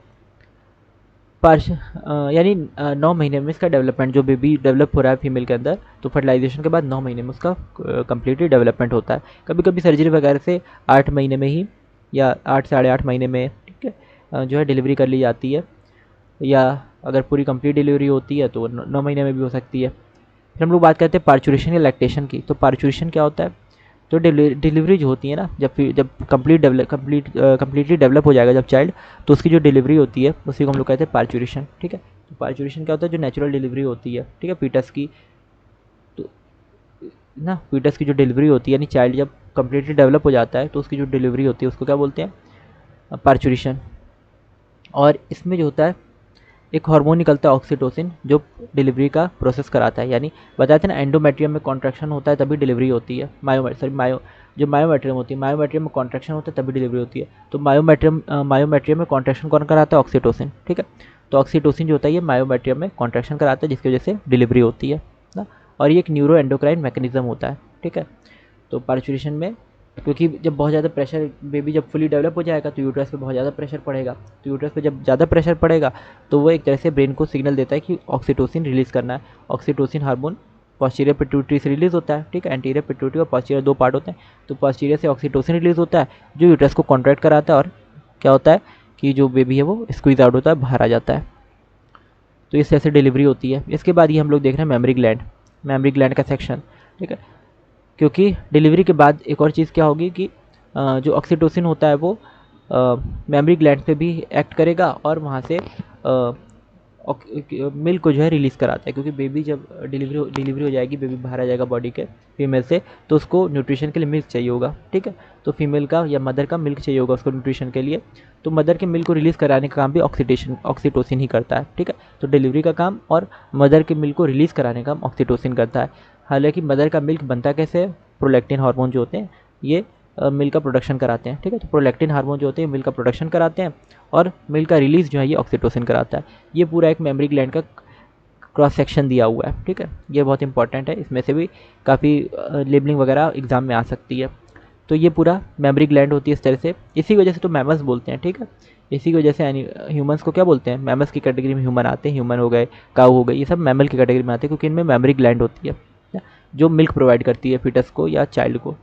तो इसमें कुछ फैट टिश्यू होते हैं, मेमोरी लोब होती है, मेमोरी लोब है। ठीक है, मेमोरी लोब है, गोल गोल जो दिख रहा है बलून के जैसा स्ट्रक्चर, या अंगूर के गुच्छे के जैसा। इससे फिर मेमोरी एल्वियस निकलते हैं। ठीक है, मेमोरी एल्वियस इसमें, और मेमोरी डक्ट। ठीक है, डक्ट इससे निकलती हैं, छोटी छोटी पाइप्स निकलती हैं, और फिर ये बड़ी पाइप से जाके मिलती है एम्पुलस। ठीक है, और लेक्टिफेरेट डक्ट से जाके मिलती है सबसे बड़ी पाइप जो है ना। यानी सब में से थोड़ा थोड़ा मिल्क रिलीज होता रहेगा मेमोरी एल्वियस में, इसमें मिल्क बनता रहेगा, मेमरी डक्ट के थ्रू ये थोड़ा थोड़ा रिलीज होता रहेगा और लैक्टिफेरस डक्ट में आके इकट्ठा होता रहेगा। फिर लैक्टिफेरस डक्ट के साथ एक साथ ये बाहर आ जाएगा निपल के थ्रू। ठीक है, ये निपल का पोर्शन है, इसके ऊपर ये एरियोला होता है ना, तो प्रोटेक्टिव टिश्यू होता है, फैटी टिश्यू। तो इस तरह से ये पूरा स्ट्रक्चर यहाँ पे दिया हुआ है। ठीक, मेमरी ग्लैंड का एक स्ट्रक्चर आपको याद क्या रखना है, मेमरी ओवलस, इसमें जो मिल्क का प्रोडक्शन कराता है, मेमरी डक्ट जिसके थ्रू पास आउट होगा मिल्क, और लैक्टिफेरस डक्ट, इसमें फिर आके मिल्क जो है यहाँ पे आके मिलता है लैक्टिफेरस डक्ट में और एक साथ फिर पास आउट होगा निपल के थ्रू। ठीक है, तो इसका आपको पाथवे याद रखना है। असल में मेमरी ग्लैंड में किस तरह से मिल्क बनता है और रिलीज होता है ये याद रखना है, मेमरी एल्वियस, फिर मेमरी डक्ट, फिर लैक्टिफेरस डक्ट और फिर निपल। ठीक, लैक्टेशन, प्रोडक्शन ऑफ मिल्क जो होता है ये लैक्टेशन का प्रोसेस है। ठीक है, लैक्टेशन क्या होता है, मिल्क का जो प्रोडक्शन होता है मेमरी ग्लैंड से, इसको बोलते हैं लैक्टेशन। फिर आता है कोलोस्ट्रम। कोलोस्ट्रम जो होता है ये क्या होता है कि मदर के मिल्क में एंटीबॉडीज़ होती हैं, इम्यूनोग्लोबुलिन ए। ठीक है, तो जब जो मदर का मिल्क होता है कुछ इनिशियल फ्यू डेज़ का, ठीक है, स्टार्टिंग कुछ दिन का, तो उसको हम लोग कोलोस्ट्रम कहते हैं ना। तो मदर का मिल्क जो होता है कुछ दिन स्टार्टिंग के जो होते हैं, तो उसमें जो मिल्क रिलीज़ होता है थोड़ा गाढ़ा येलो कलर का दिखता है। ठीक है, तो उसको इनिशियल फ्यू डेज़ में वो क्या होता है, उसको क्या कहते हैं, कोलोस्ट्रम कहते हैं ना। 6 महीने तक बेबी को मिल्क फीडिंग कराना, ब्रेस्ट फीडिंग कराना जरूरी होता है। ठीक है, 6 महीने तक इनिशियल। तो इसमें 6 महीने तक जो है यहाँ पे स्टार्टिंग के डेज में जो मिल्क निकलेगा उसको कोलोस्ट्रम बोलते हैं। उसमें antibody A, immunoglobulin A antibody, ये एंटीबॉडी जो है बहुत ज़्यादा होती है न्यूबॉर्न बेबी में।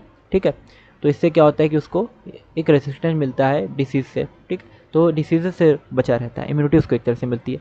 तो कोलोस्ट्रम से की वजह से क्या होता है, उसको इम्यूनिटी मिलती है ना। तो पार्चुरेशन है, फिर लैक्टेशन है, फिर कोलोस्ट्रम है। ठीक है, इस तरह से ये पूरा स्ट्रक्चर है। आई होप ये चीज़ें आपको क्लियर हुई होंगी, और अगर कहीं भी कोई भी डाउट रहता है तो आप कमेंट करके पूछ सकते हैं। इस तरह से ये चैप्टर हमने कंप्लीट पूरा चैप्टर कवर कर लिया। इसकी जो भी इंपॉर्टेंट चीज़ें थी, मेन चीज़ें थी, वो हमने इस पूरे वन शॉट में सिंगल वीडियो में पूरी चीज़ें सारी कवर कर ली हैं। ठीक, थैंक यू फॉर वॉचिंग। मिलते हैं अगली वीडियो में।